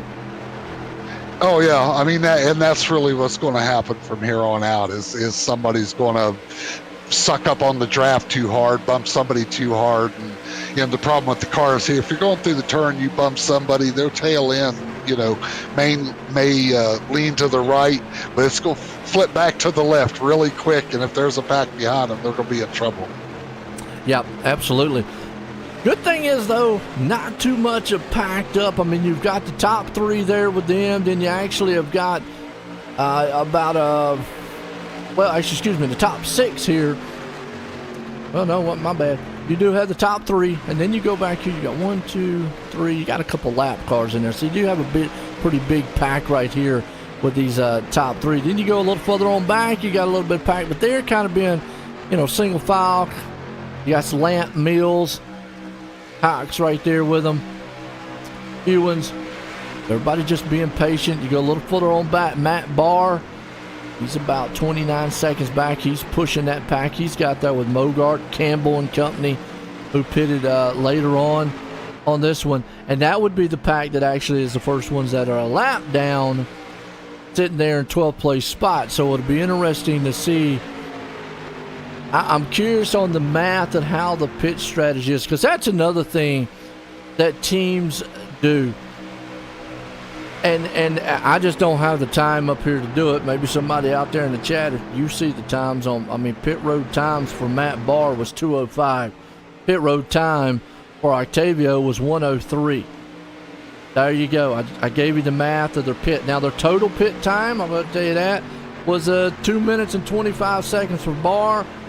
1:23. So anybody out in the chat wants to get their calculator out there and start click, clack, click, clack, clack on the difference of what it's going to take to flip around here, go for it. That's a lot of math, and that hurts my head, man. Gerald, I'll just stick to calling the race. Yeah, we started that math after the last race, and we've had multiple strategies in these races before. And, it's kind of, go back and I have a physical notebook where I keep notes. Yeah, and then I go back and look at it and, if it hadn't have been for the caution or if we'd have had a caution sort of stuff. But these races, I will say one thing about XCAL is these plate races really do have a tendency to go caution-free, which makes them a lot more about strategy. I mean, even if, let's just say we'd have had a caution at lap 20, we have an adjustment to our fuel mileage to be able to accomplish the same thing. So the biggest thing is right now, as I talk to my team on the other radio channel, where do we stand? How much do we have to take? Generally what's the plan? I know where we have to stop. So, now it's just about letting the strategy play out. And like I've said three times, stick to the strategy, damn it. Well, it's 55 laps to go here. I will say that anybody that pits at this point can go the entire distance. If you pitted in, you'd have to fill it up all the way, obviously. But you could go. So, we saw the top ones here. I always like trying to bring it out because all the viewers out there, they love, man, pick and choose and seeing what happens out front. Let's see. 30 laps. Got 40, 50, 60, 70, 80. Far went 50 laps with the top. Actually, 6 drivers so far. If they go the 64 lap mark, then they're going to be in the 205 part. It'll be well. The thing about it is we're only going to have. I mean, when we hit. I mean, right now we've only got 40, 50. That's right. They're not going to have to fill it all the way up. Yeah. So let's say it'll be back in another. How many laps can you get on 5 gallons of fuel and figure it out from there? Yeah, well, but can 5 gallons get you? No, multiples of 5. Yeah, that's right. Yeah. I mean, now that's an interesting one there because you've got to know, and then there's where teams come in, and there's where we'll say it practice comes in too. I mean, hey, look, you've got to come out here and run lap after lap again. When I used to do it in road racing, I would spend hours just on setups and run hours just run and run and run. How long could I go on this amount? How long could I go? And you bring that up. It's good that you know that each can is 5 gallons. So with that knowing, I'll come in and put one can in. I'm going to run around here until that thing goes empty, or at least, to 1 lap. And I mean, yeah, I know Gerald's probably not liking what I'm saying because that's probably giving away some strategies a little bit, but that's what teams do. They run and run. I have finished a number of these XCAL races on short tracks, especially. I coasting out of turn 4. And there you go. That's a perfect example. I made up 6 spots because I took less fuel. But it didn't quite get me there. But it's and that's the gamble too. I mean, even 1 gallon. Even 1 gallon of gas is a few seconds. Yes. So it's interesting, and we take it there. A lot of teams, they take that strategy, and they practice, and that's the good thing about having a team. I mean, you could do it by yourself, but it's better to have a team out there that actually will. And it's good to know things like that. And it's become a staple, I feel. I know I'm still fairly new to the XCAL scene, but I think from the broadcast that I've done, it's become a staple that pit stops, fuel strategy, and that are very, very important because these are endurance-style races. And you brought it up, too. There's not a lot of cautions involved here. Oh, yeah. No, there's no doubt. I mean, the short tracks are the bigger challenge because you have to toss in setup. I mean, we were talking before. I mean, I know guys that can set up a car that's 3 or 4 tenths faster than everybody else, but on a full fuel run, they burn off the right front tire and they use a lot more fuel than everybody else. So, we start the math problem at how many laps the race is going to be, within Flaming Karma Racing. This is how many laps the race is. What's the fastest car that we can build to stop the fewest times, or for the fewest amount of time, or the lowest amount of time. I don't know how much it applies here on iRacing. Again, when I did a lot of setups, because that's seriously, like you said, you had to deal with the setups, you had to deal with your tires, a lot on when it comes to short tracks, and then the fuel factored in. A lot of times is when I set up my cars for road racing. I did a lot of the G3s, by the way. When I did those cars, I set them up on a very hot style track, because if I could get a setup that was good, it wasn't burning the tires off, and was quick on a hot track setup, if it was cool, and you see the top 3 are on pit road now, so there you go. There's the strategy. Brings them in with 49 laps to go. So let's see how much fuel they put in. But real quick to what I was saying, so I set them up on a hot track because if it became cooler, to me, that thing was going to be even better. So I don't know how much that applies to iRacing style, but it worked out really well on the road side of things for when I was set. Let's curious here, Gerald, see how long it takes. Yeah. One of the big things we look at is that we actually race night is the same as the weather at the track that night at that time. So we rely on the Weather Channel to figure out where the temperature, humidity, and wind is going to be and deal with it from there. Gotcha. Yeah, I don't think we had that advantage, and that's why I was saying when we were running, we didn't have the luxury of the real style racing. They had to put it on a fixed style, and so I had to kind of guess what they were going to do. So I figured, you know what, I'll just put the track temp hot. If I can get that set up, man, to stick, not burn my tires off, relatively good. There you go, and already passed. So they're putting in more than what they did now. They're 116, 120. So what I said earlier, yeah, they're going to have to put in way more. See here. 26, 130. We said 205. 204 was 20 gallons. Right now, they're probably at 12, 13 gallon mark. Actually, yeah, they're more than that. 140, 145. The 145, I'm going to say they probably had about 16, 17 gallons. 18 maybe, somewhere in that. About 16 gallons. What do you think, Gerald? Yeah, from what I hear, we're somewhere in that neighborhood. Yeah. Got another bunch ducking in. He's trying, folks, to not say, but what you don't realize is now it doesn't matter because that's their pit stop. Whatever strategy they're on now, it's done. Yeah. The plan was the final stop be 90-95 and just fill it up to the point to get you to the end. Yeah, and I think, right, just by going off at 203, like you said, which we don't, I don't know what the other teams exactly have or what the 203 mark, 205 mark. We're saying 20.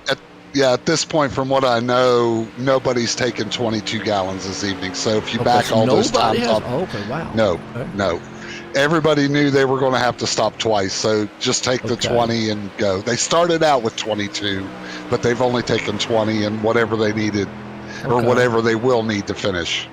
Okay, so if they took the 20, 203, 145, it's probably sitting around 16, 17. So let's see how that plays out because now, like you said, man, Taro, man, there with Octavio and company, and they two got out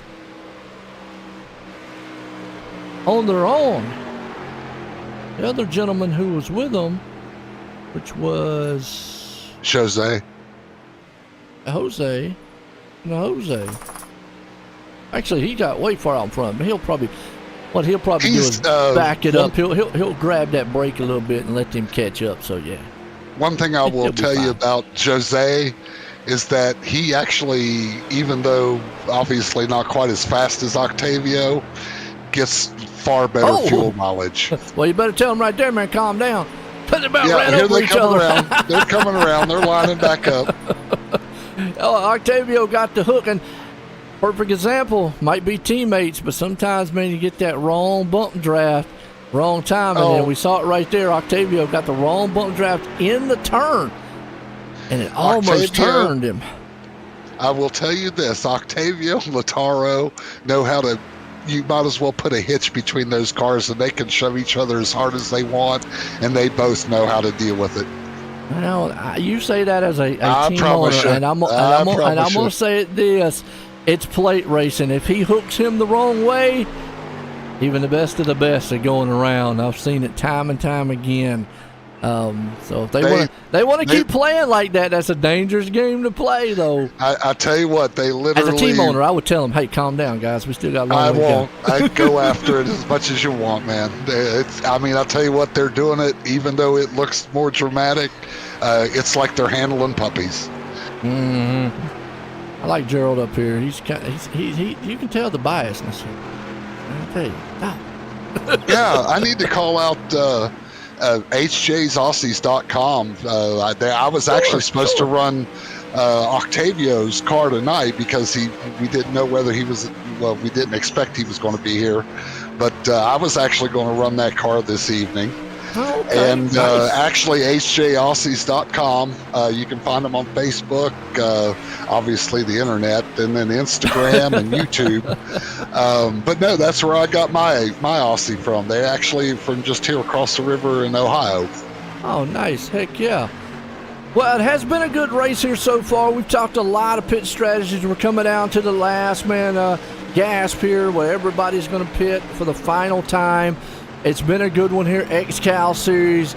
Got Gerald up here, man. We've been talking about his team out here. You know, they've got their last pit stop underway, and their strategy, man, is locked in. We're going to see what these other guys up front's got strategies-wise. But I tell you what, folks, we're going to step away real quick, take a quick commercial break. We'll be right back here in a few.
And then if you want to, just a little bit about how the foundation helped you.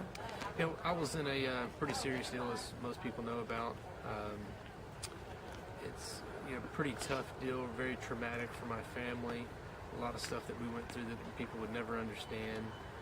Without the assistance from the Steve King Foundation and several other donors as well, we could have come out of that thing in financial ruin. But it just takes a lot out of your family just to go through rehabilitation, all the medical bills. There's so many hidden expenses and stuff that you would never know about until you actually get involved in something like that.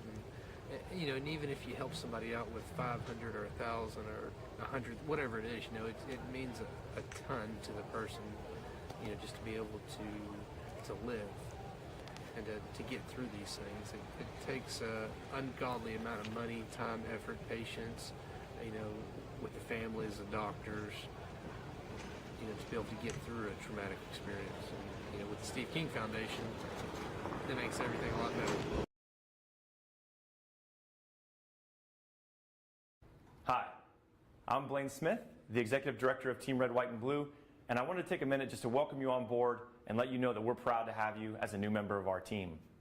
This short video is a way for us to give you an idea of what you can expect from your experience at Team Red, White, and Blue, and also what we expect from you in return. Something that's really, really important to the fabric of our organization is our Eagle ethos. It's just 6 words, but they mean a lot to us, and they guide us in all we do. Those 6 words, passion, positivity, people, commitment, camaraderie, and community, are more than just organizational values. They're what we're all about and what we strive to work for in all of our programs and in every single one of our interactions. The next thing I want you to know is that we are an inclusive organization by design. We're open to veterans of all eras, of all ages, branches of service, combat experience, as well as active duty service members, their families, their friends, and just supportive members of the community that come out and take part in our mission. Every single person is important to what we do. All are welcome, and we look forward to seeing you all out there.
All right, folks, here we go. We're back. Michigan style here tonight. XCAL Racing here. Webshop series, and it's been a good one so far. But just like any storm is starting to brew as the laps are winding down here. We're getting close. Daryl, what do you think? At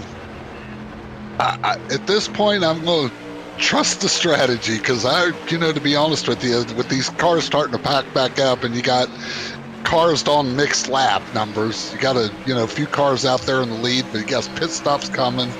Well, I tell you what, this is usually the prime time for something silly to happen. Yeah, and you see, unfortunately, we were just talking about maybe some drama on track, the last 10 laps, maybe drivers not particularly seeing eye to eye. Joe Campbell came to mind here with Scott Lamp, and then, but the bad thing is Lamp is up front, and Campbell now, he's already a lap down, lost the draft, just got caught up by the pack here, going to go probably 2 laps down here now, and puts himself in a hole, but I don't know. Yeah. Do we see any tempers fly here at the end? There are some personalities that could run into each other before the end of this race. So it'll be interesting to see how this thing washes out because, we're down to we're almost down to 30 laps to go. And, these strategies are going to start getting tight. And, we're really going to see what happens here at the end. Back on that pit stop here just real quick. The top five, which are the lead lap cars. There's only 5 cars on the lead lap right now. That would be Mills, Lamp, Ox, Hewins, and Webb.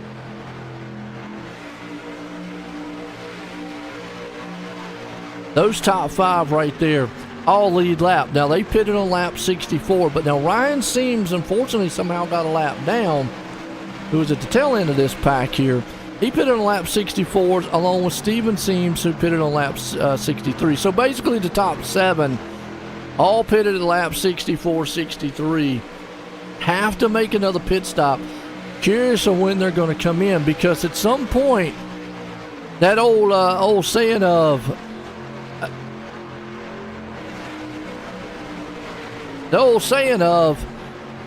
you know, once they come in, do you have enough time to catch back up? So with only the small amount of laps, and never mind, here they're coming on pit road now, and they're coming in. Boy, that's amazing there, Gerald. They're coming in like a missile.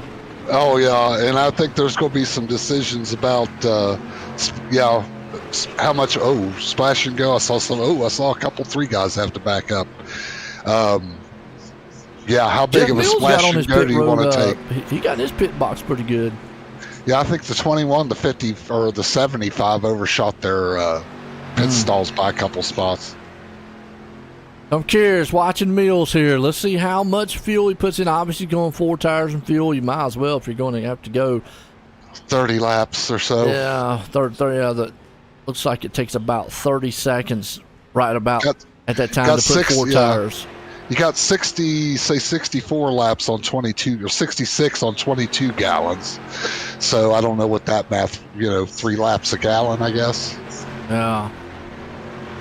There comes Ryan Seams and Steven Seams. They're coming around. I should probably bring Lautaro, Octavio, Jose with them, as they're all locked up together. Good to see John Braccaccio out tonight. I haven't seen him out on track for a long time.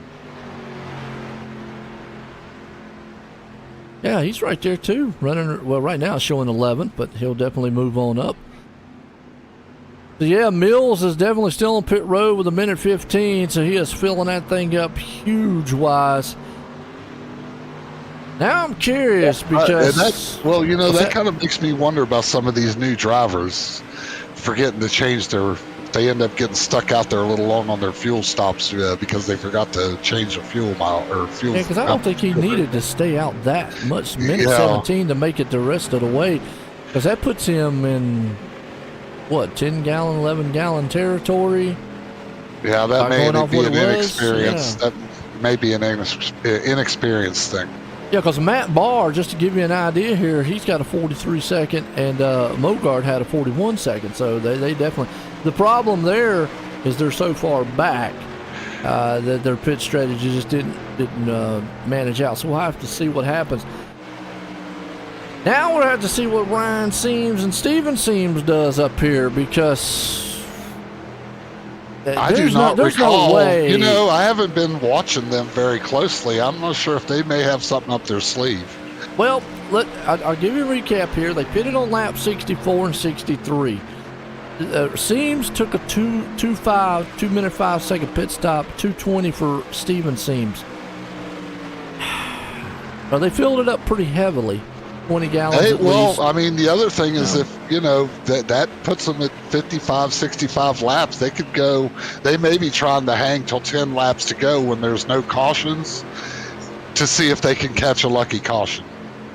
And at this point, I'm going to go out on a limb and already say it. They're going to have a caution, because they're only 15 seconds ahead of the 3-car tandem back here, Jose, Lautaro, and Octavio. They're only that far ahead. Never mind, Seams is on pit road now, so that throws that out the book. So whatever pit strategy they're going to do, they would have had to have had a caution in order to make it work, because as soon as they come on pit road, they're going to get passed. So, now you got a 19-second gap between Jose and the man sitting in 6th place here, Scott Lamp, who pitted. And we talked about this earlier, and again, I bring this up because it's plate track style racing. Tires, and I know there's going to be a driver disagree, but I've seen them many a plate track. Tires are not going to be that big of a factor to help you on this track to make up ground. I imagine that some of these guys probably could have went probably half the race or more without taking tires and still been just as fast. If these cars act the same as what like a NASCAR car would, because I've seen guys on iRacing go full lengths or maybe two tire stops on Talladega Daytona. Yeah, like I said, it's Well, we get down. I don't know. Steven seems still hanging out there in the front. Actually, we're looking to be in pretty good shape there in the top three. I don't think he can make it then. I mean, yeah, Andrew said 70. Maybe. You never know. Somebody may have been sneakier than everybody else. Well, let's see. Seems as on the tail. Here's the thing. If he is saving fuel, he's doing it the right way. He's tucked up right there behind 2 or 3 other machines. And he's not like on their bumper.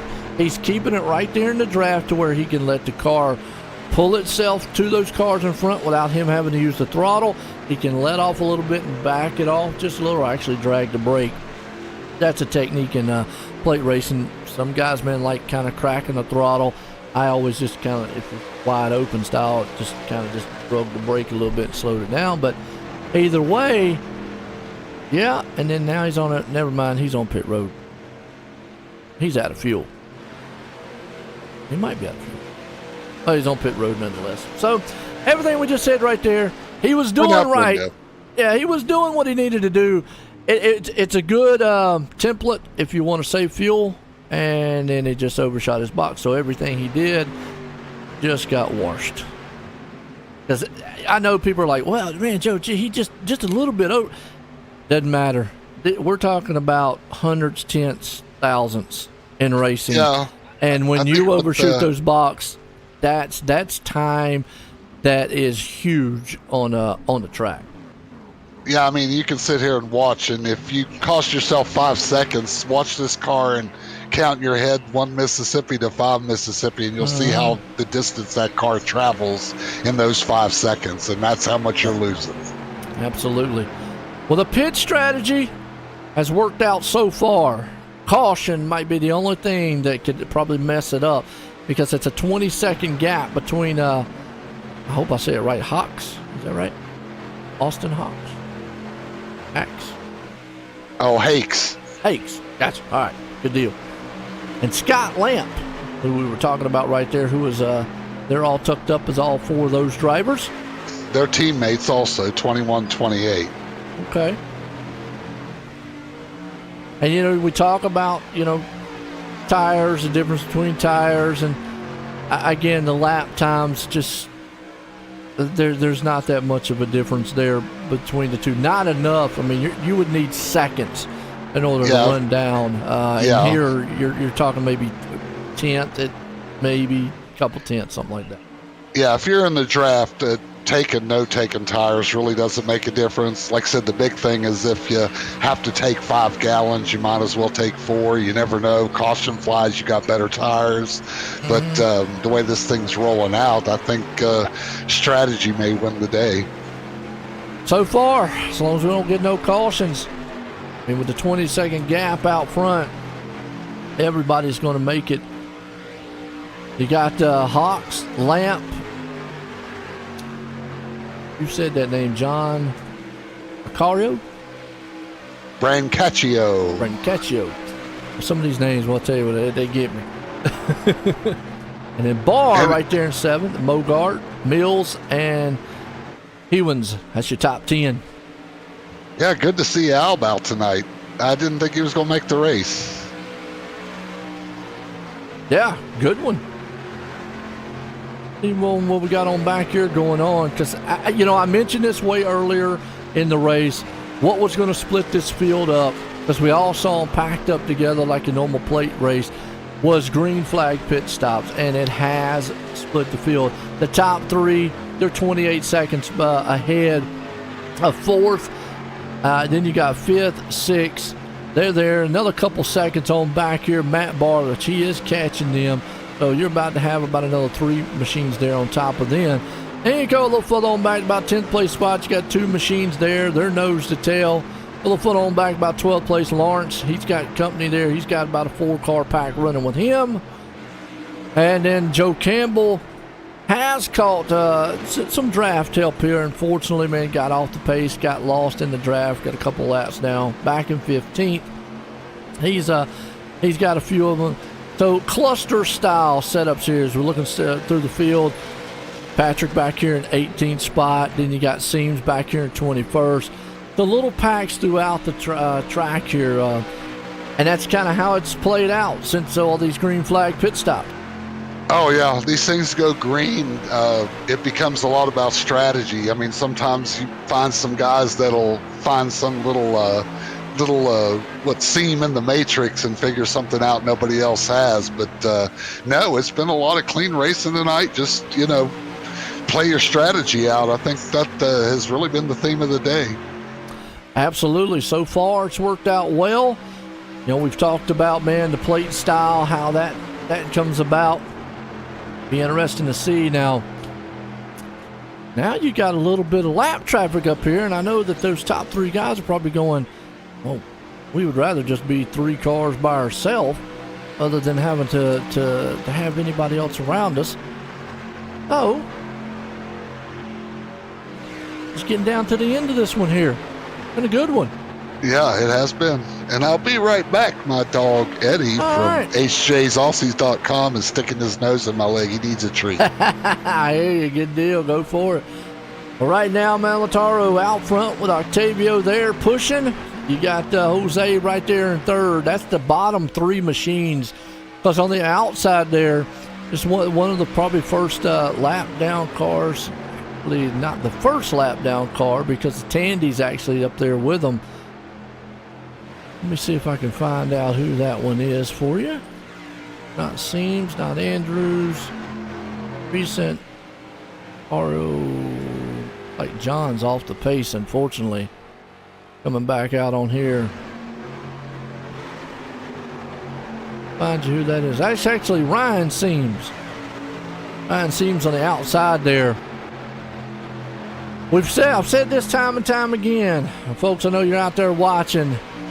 I know, man, that those top 3 guys would love to have the racetrack to themselves. Lap traffic here, though, are still a little bit door to door. Lap traffic could come into play here. Most notably, the one thing that Octavio does not want to happen, he does not want Ryan to get in between him and Lautario. Because if that happens, well, that breaks up that draft. Then he's going to have to hope, man, Jose gets up there and gets them back together. So that's, yeah. But then again, I'm going to throw this out here. Gerald's probably not going to like it. But does Ryan and Jose go, all right, I want to win this race. I like my team, guys. But does he jump up there and let that lap car help him get to the front? Because you didn't want to hear that, did you? So, and the reason I bring that up is here's the thing. And now, any plate track, you can't go below the yellow line. I don't think that applies here. I think yes, it does. Could. You cannot below. Okay. You can't go below the white line. All right. So then, what I'm going to say next here, Octavio, if this was the last lap, is pretty much stuck where he's at. He can't go low. He can't go high. He can only say, Lautaro, hang on, I'm about to push you. Jose, on the other hand, he's got options. He could go up there, up the top side. He could let that lap car fall back, jump up there in front, and have that lap car hopefully, man, push him in front of the 2. Plus, he's got those other 2 right there behind him. So he has options, and it's interesting to bring that up. So I got to ask, Gerald, if you're in Jose's position, what do you do, or what are you thinking? I have no team orders. I really honestly do not. If any guys finds that opportunity in line to win, I encourage them to win. Just don't wreck each other. That's the one thing. Just try not to wreck each other. And I have, and those 3 right there are, I mean, seriously, the 3 best, cleanest drivers that I got on the team regularly. And I mean, I just expect them to get down to the end, and because they're coming up on some more cars. I think they're actually my cars, so we may have a little bit of help coming here. And the thing, too, is I appreciate that there, Joe. Another thing we look at here is also if Jose is thinking about that, when does he make that move? 14 laps to go in a big track like this to me is still too early. A lot of times on Daytona, Talladega, it's usually last lap, maybe 2 laps to go. Yes, now you're starting to think about that. I know Jose's probably thinking, okay, I don't want to wreck my teammates. I don't want to get us in trouble. I'd rather be 1, 2, 3 than be all jumped and be in the back, because even though they got a 20-second lead, if all 3 of them wrecked each other, guess what? That 23 seconds goes bye-bye real quick. So that's the one thing. That's ultimately the game plan that they don't want to happen. So you definitely don't want to see that, I know. Yeah, I mean, the big thing, I think, as far as how you set yourself up to pass somebody at the end, the way these cars handle and with the horsepower and package that you got, honestly, you could be in third. If it were me, I would not set myself up to get to the front until I came out on the front stretch on the last lap. Yeah, and that's typical plate racing. You definitely don't want to do it. A lot of times in real life and even on iRacing, you see them come into 3 and 4, coming through the tri-ovals here. That's Daytona, Talladega. This track's a little bit about the same. I mean, you're going to come out of 4. You still got a long way to go get start finish line. But I know Jose's probably thinking about it. Octavio's sitting here going, okay, I got to push the leader, because if cars stay on my outside, I've said this a million times, even at the Daytona plate and Talladega race, if you're on that inside, there's nothing you can do coming to the checkered other than tell the guy in front of you, hang on, because I'm about to give you a big push. Because hopefully, the only 2 scenarios I've ever seen is, one, I push you hard enough to where I get my nose and I finish second, or I push you hard enough out of turn 4 heading into the tri-oval that I get clear to the outside car, then maybe then I can slingshot to the outside and drag race you to the end. That's the only really couple strategies. Other than that, if it ended like it is right now, where Octavio is, he's pushing him as hard as he can. It's that third place man you were talking about there. Yeah, the big thing with these cars, one thing I'll throw in with these cars is you can get a good run up onto somebody and get to the outside of them, and you can side draft. It's just say Jose in this example, he could get up to the front car by passing 2, but for some reason, the way this side draft works, when that outside car gets into the wind with his nose ahead of the inside car, he sort of hits a wall, so it's kind of hard to slingshot. Well, you have to have some help. You have to have some help to be able to do it. And the thing is, I love the plate racing style, because one thing, you don't have to pass that car to win. You just got to get that nose out there in front. We've seen a lot of close racing. And again, unfortunately, I don't want to say unfortunately, but I'm going to say, coming in the last lap, it's good to have a teammate like Lautaro does, but I like where Jose's sitting in that third place spot. Yeah, I think in a traditional cup sort of car or a truck, that's the best place to be coming down to the end. Yeah. My theory always been on those bigger cars is, hang to the inside to avoid whatever happens that goes to the wall. But when you get within that last lap and a half, you need to be on the outside to be able to carry the momentum to get around people. Yeah. Go back here to this pack here around the 8th place spot. You see them, Mogert, Mills, and company back here with Hewins, and obviously Barr's in with that one too. They're side by side. You got 3 high, 3 low. Not quite tucked up on each other, but that's going to be a good race there for 6th, 7th, and 8th place spot on back. Yeah, that's a good time to look there at teammates and see who's got what advantage going on. Yeah, and this is kind of going to give us an idea that if they did want to start racing up front, on the outside there, you can see that outside to go lane now too, so no cautions. Yeah, I like that. See on the outside there, you can see the outside gets to run. Again, we go back to you don't have to pass them. You just got to get your nose and see if this would be a drag race to the end. Coming across the line, you would see right there that the 25 machine there on the top, he would have had it by just inches. Yeah. I mean, and that's one thing about the side draft with these cars is if you can get up next to somebody and you can hang their line with them and basically stay within a foot of the side of their car, you can carry a lot of speed and actually pick up enough draft to stick your nose past somebody. Well, you bring that up. iRacing has done a tremendous job. They implemented side draft, and that has not always been a thing here on iRacing. A lot of people out there didn't know that. They only implemented that here in the last probably about a year and a half or so, and they've done a great job with that. I talked earlier about how draft package was with the big pack, small pack style cars, but when it comes to the side drafting, it actually works well, like what you were talking about. They really have done a great job. Also with the dirty air feeling, tight, loose style push here. Those are a couple things iRacing has done very, very well to implement from real life on the sim. Yeah, it's I'm listening to my team radio here, and yeah, we got a bunch of things, a bunch of guys talking right now.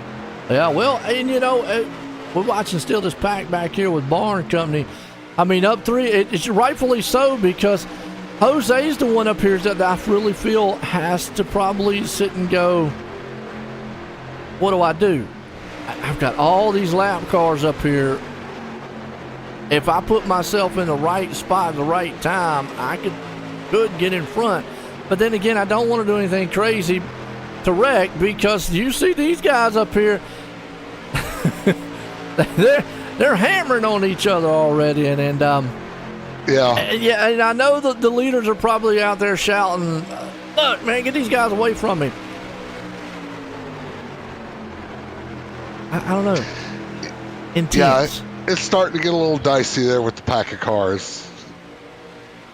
Yeah, and unfortunately, unlike some of the short tracks where they could just drive away from them, here you just can't drive away. You're kind of stuck, and that's frustration, even in real racing that you get into. Now you see something interesting here is Jose now has 2 other machines in front of him. He's dropped back and let two other of those lap cars. So I don't know if he's anticipating something or he's just going, guys, have at it up there. Now, I know you mentioned it, and obviously rightfully so, they're your cars, but I have no bias, and I'm going to say this. Octavio is probably going to have to say, we got to get away from these guys as much as we can, because what if one of these guys get up here and get antsy and try to bump us hard and wreck us or split us up or something and do something crazy? We don't want to wreck. That's the bottom line. Yeah, I mean, I think the other side of it is Octavia's now back with Cristiano and another one of my cars, and they're kind of fiddling with their own little draft situation going on right now. I think we got some other cars up there being a little aggressive. Yeah, plate track racing, we'll see. The one thing Octavio does not want to happen is to get split up. Doesn't want one of those cars to get in between them, almost like what Jose has had happen here.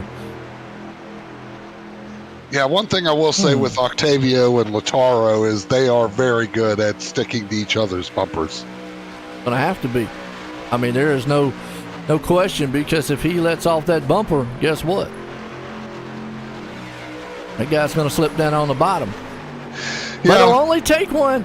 And I know Gerald up here keeps bringing it up how great they are, and I'm not going to argue that fact because they are good. But it'll only take one good. Wait a minute, it'll only take one good door slam to slow him up and back him off. That could happen, and that's unfortunate. We don't want to see that. We don't want to see that. Well, we do have lane rules, and as I'm watching my other part. as long as everybody abides by that, I think right now it's just a matter of somebody does something by accident. I don't think we'll see much door slamming, but boy, I'll tell you what, you get down to the end, a couple of guys racing for a spot, maybe try to get in the top 10 or top 5 or hell, even the top 15, and something can go wrong. But we got no cautions at this point, so now we're just trying to, just basically grind it out to the end here. Yeah, and if it stays like it is, and I think, again, I go back to like where Octavio's sitting at, and pretty much there's nothing he can do. I mean, push the guy out there that's leading, and hopefully maybe get his. Well, he's already going to be in second no matter what, unless just Jose's at. He's dropped back a little bit. Yeah, here's the only thing I think Jose can do at this point: jump up there. Hopefully that machine on the outside helps him, and then come to the front. I don't know why he's not doing it, other than the fact. Well, and as I say that, there he goes. But I was saying, I don't know why he wasn't doing it to try to get a run, because now's the time to get that run. But then I don't get this strategy unless Jose's just like, go ahead, guys, go for the win. And I know you say there's no team orders, but man, that looks awful like a team order there. Because Jose had I'm going to say it, he had all the time in the world. What do y'all think out in the chat? I know Gerald's going to be biased, and he rightfully so, but what do y'all think in the chat? I'm not going to be biased, but I know what's going on. Yeah, I mean, Jose, if me, Jose, he should have had the time and all, but man. He got out a little bit too quick on that pit stop. He needed another tenth or two of fuel. So he's out of fuel. He's not out of fuel, but he doesn't want to be out of fuel. I got you, okay. Yeah, his pit stop was 136. Yeah, he got in maybe 2/10, maybe a little bit short on fuel, but he's in good shape to finish. Now this is interesting. They've let those lap cars. This might be smart racing. I got to give credit here to Lautaro and Octavia. This is smart racing right here. They let those lap cars go. They let them go, and this right here, because they're in no danger of losing. The only danger they would have been in losing is if those guys got wild up there and started wrecking them. And they may, but there won't be any cautions, and it's there. Then it becomes down to reflex. Yeah. Yeah, maybe he's hoping. Well, Joe out there's hoping everybody wrecks. But we just found out the reason. I just did look at the pits, and he's right. He's about 6, almost about 9 seconds off pit-wise, so there's fuel. But I will say this. This is smart strategy right here as a team. And here comes Octavio. Now he's got that opening. Remember, before he didn't. Now we're going to see these two guys. And one thing you don't want to see, Gerald, is these two guys take each other out. So, they definitely don't. But that was smart strategy. I'm going to give hats off as they come across the line. Octavio's going to win it. Yeah. But that was smart strategy. I got to give that was strategy. They let those lap cars go. Let's watch it one more time here on the final lap. But they let those lap cars go. That was 110% IQ right there. I got to give my hats off to them. That was good racing. As we see in here right now coming to the line, Octavio gets the slingshot move here.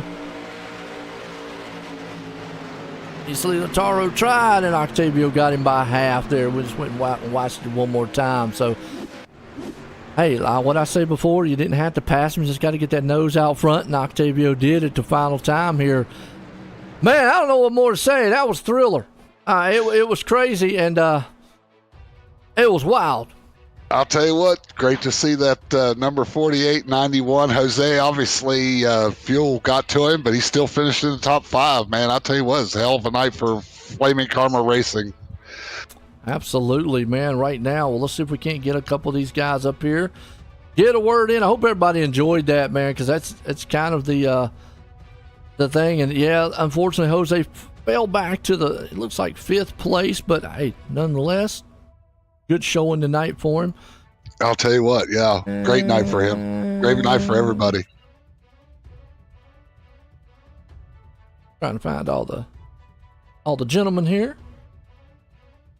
bring him up here to the green room and get a word in with him. I can be hot biased as hell now, right? Yeah, go ahead, man. Go ahead. No, great race. We had a strategy. I'll tell you what. Definitely did some good stuff tonight. I give my hats off to the really the strategy there at the end of letting those lap cars go, because I think they were seeing those guys were getting aggressive. And the one thing you don't want to do is get caught up in a wreck, because then everything you did can just get thrown out the window. No matter how clean you are, you just can't predict what other guys are going to do on track. But I'm going to go ahead and bring down, here we go. I'll bring on Austin here and get a word with him. Austin, join the booth, got a copy. Yes, sir. Well, man, tell you what, typical plate style racing here for the XCAL here tonight, the Web Shop Series. How was you feeling? How was was anything different you could have done maybe on your pit strategy? Yeah, we kind of mapped it out at the start of the race and thought what we did was going to work, but I noticed the top 3 or so, they pit on lap 30, I think it was. And then they pit again lap 90. And that's when we had to pit, so we noticed that they only probably had to take 10 gallons the first stop, and that's really what put them ahead. But yeah, maybe we could have thought about it a little bit better. But otherwise, take a top 3. Hey, no doubt. Like you said, come out of here, man. Top 3. Good run, good showing. Got anybody you want to thank for a good one? Yeah, I just want to thank everybody here at XCAL. We just came in a couple weeks ago. They're very welcoming. I want to thank my car owner, Scotty. He finished 4th behind me. He's pushing me. Appreciate him. Just you guys for doing the broadcast. Well, hey, man, I tell you what, awesome run. Good running tonight, coming home 3rd. Again, congratulations there, Austin. All right, thank you, guys. Right. I will tell you, Joe, you need to bring Lataro and Octavio in together. Yeah, that's why I say, I always had to bring them in. So I'm going to bring Lataro down here, and I'm going to bring Octavio to translate, folks. If y'all have not seen in the last couple times, I've actually interviewed both of these before. So let's bring them on down here. And Octavio, I'm going to bring down Lataro down here because I know, man, you have to help me out with him here. But you two guys had the pit strategy tonight, figured out. I will say 110% IQ move there at the end. Those lap cars looked like they were getting a little bit dicey on you, and I know you didn't want to wreck. Kind of letting those guys go, but then the slingshot move, did you think you was going to get that thing completed on him?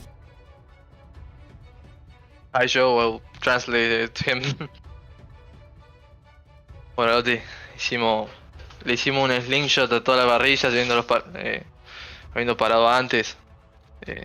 Contale cómo te fue en la carrera. Hola Joe, hola Gerald.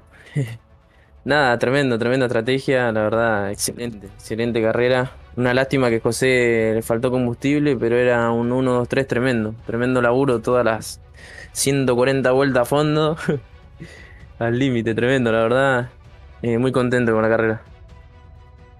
Extremely happy with the race. Yes, the race was pushing everything, all the laps. It was extremely difficult, but well, we're here. Yeah, no doubt. Like you said, you had the strategy. Now, I got to ask him this, did he anticipate you doing that slingshot? And if so, maybe was anything he could have done to maybe block it or stop it? I can answer that. Oh, okay, go ahead. Because that was team strategy. It was his win. We had to short the 5-10 points. I don't remember how much in the championship, because we're fighting with Matthew. So we wanted that point in the 48. So I owe him the win. I will transfer the money later to him. So that's on me. Oh, so basically you stole it from him. Is that what we're saying, Octavio? I mean, because you won the race is what they're saying. He won the race. It says on my ticker that you came across first. Yeah, but he won it really. Oh, he went. Okay, all right. Hey, I tell you what, man. Well, good sportsmanship. Either way, I mean, the strategy paid off. It was a good race tonight. Long one, a typical XCAL style endurance race, man. Y'all guys got anybody y'all want to thank for an awesome victory tonight?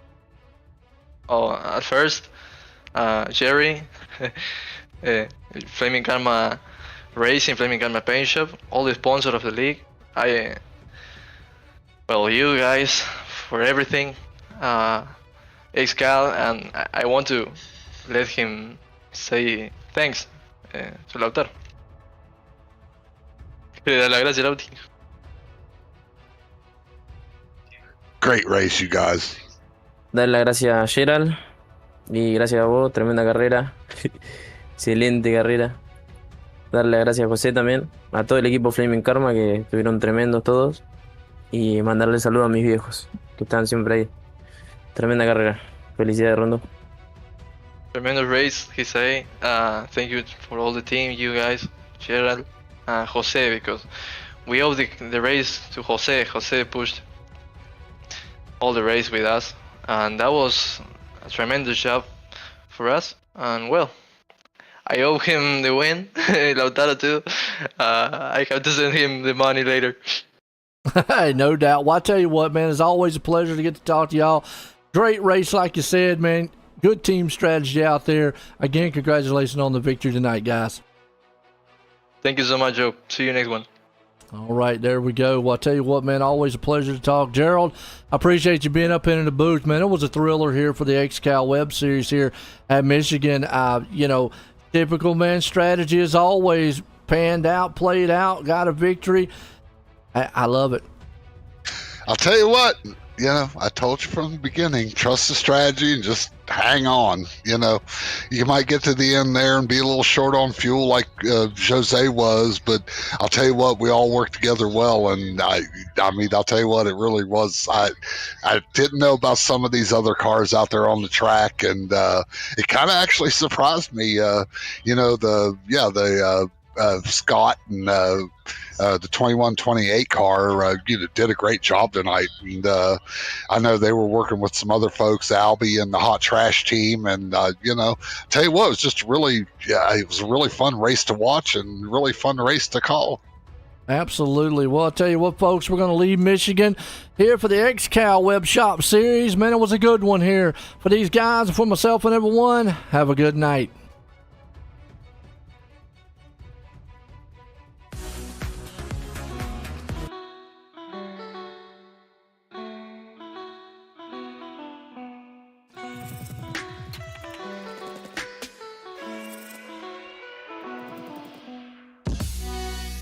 Wow.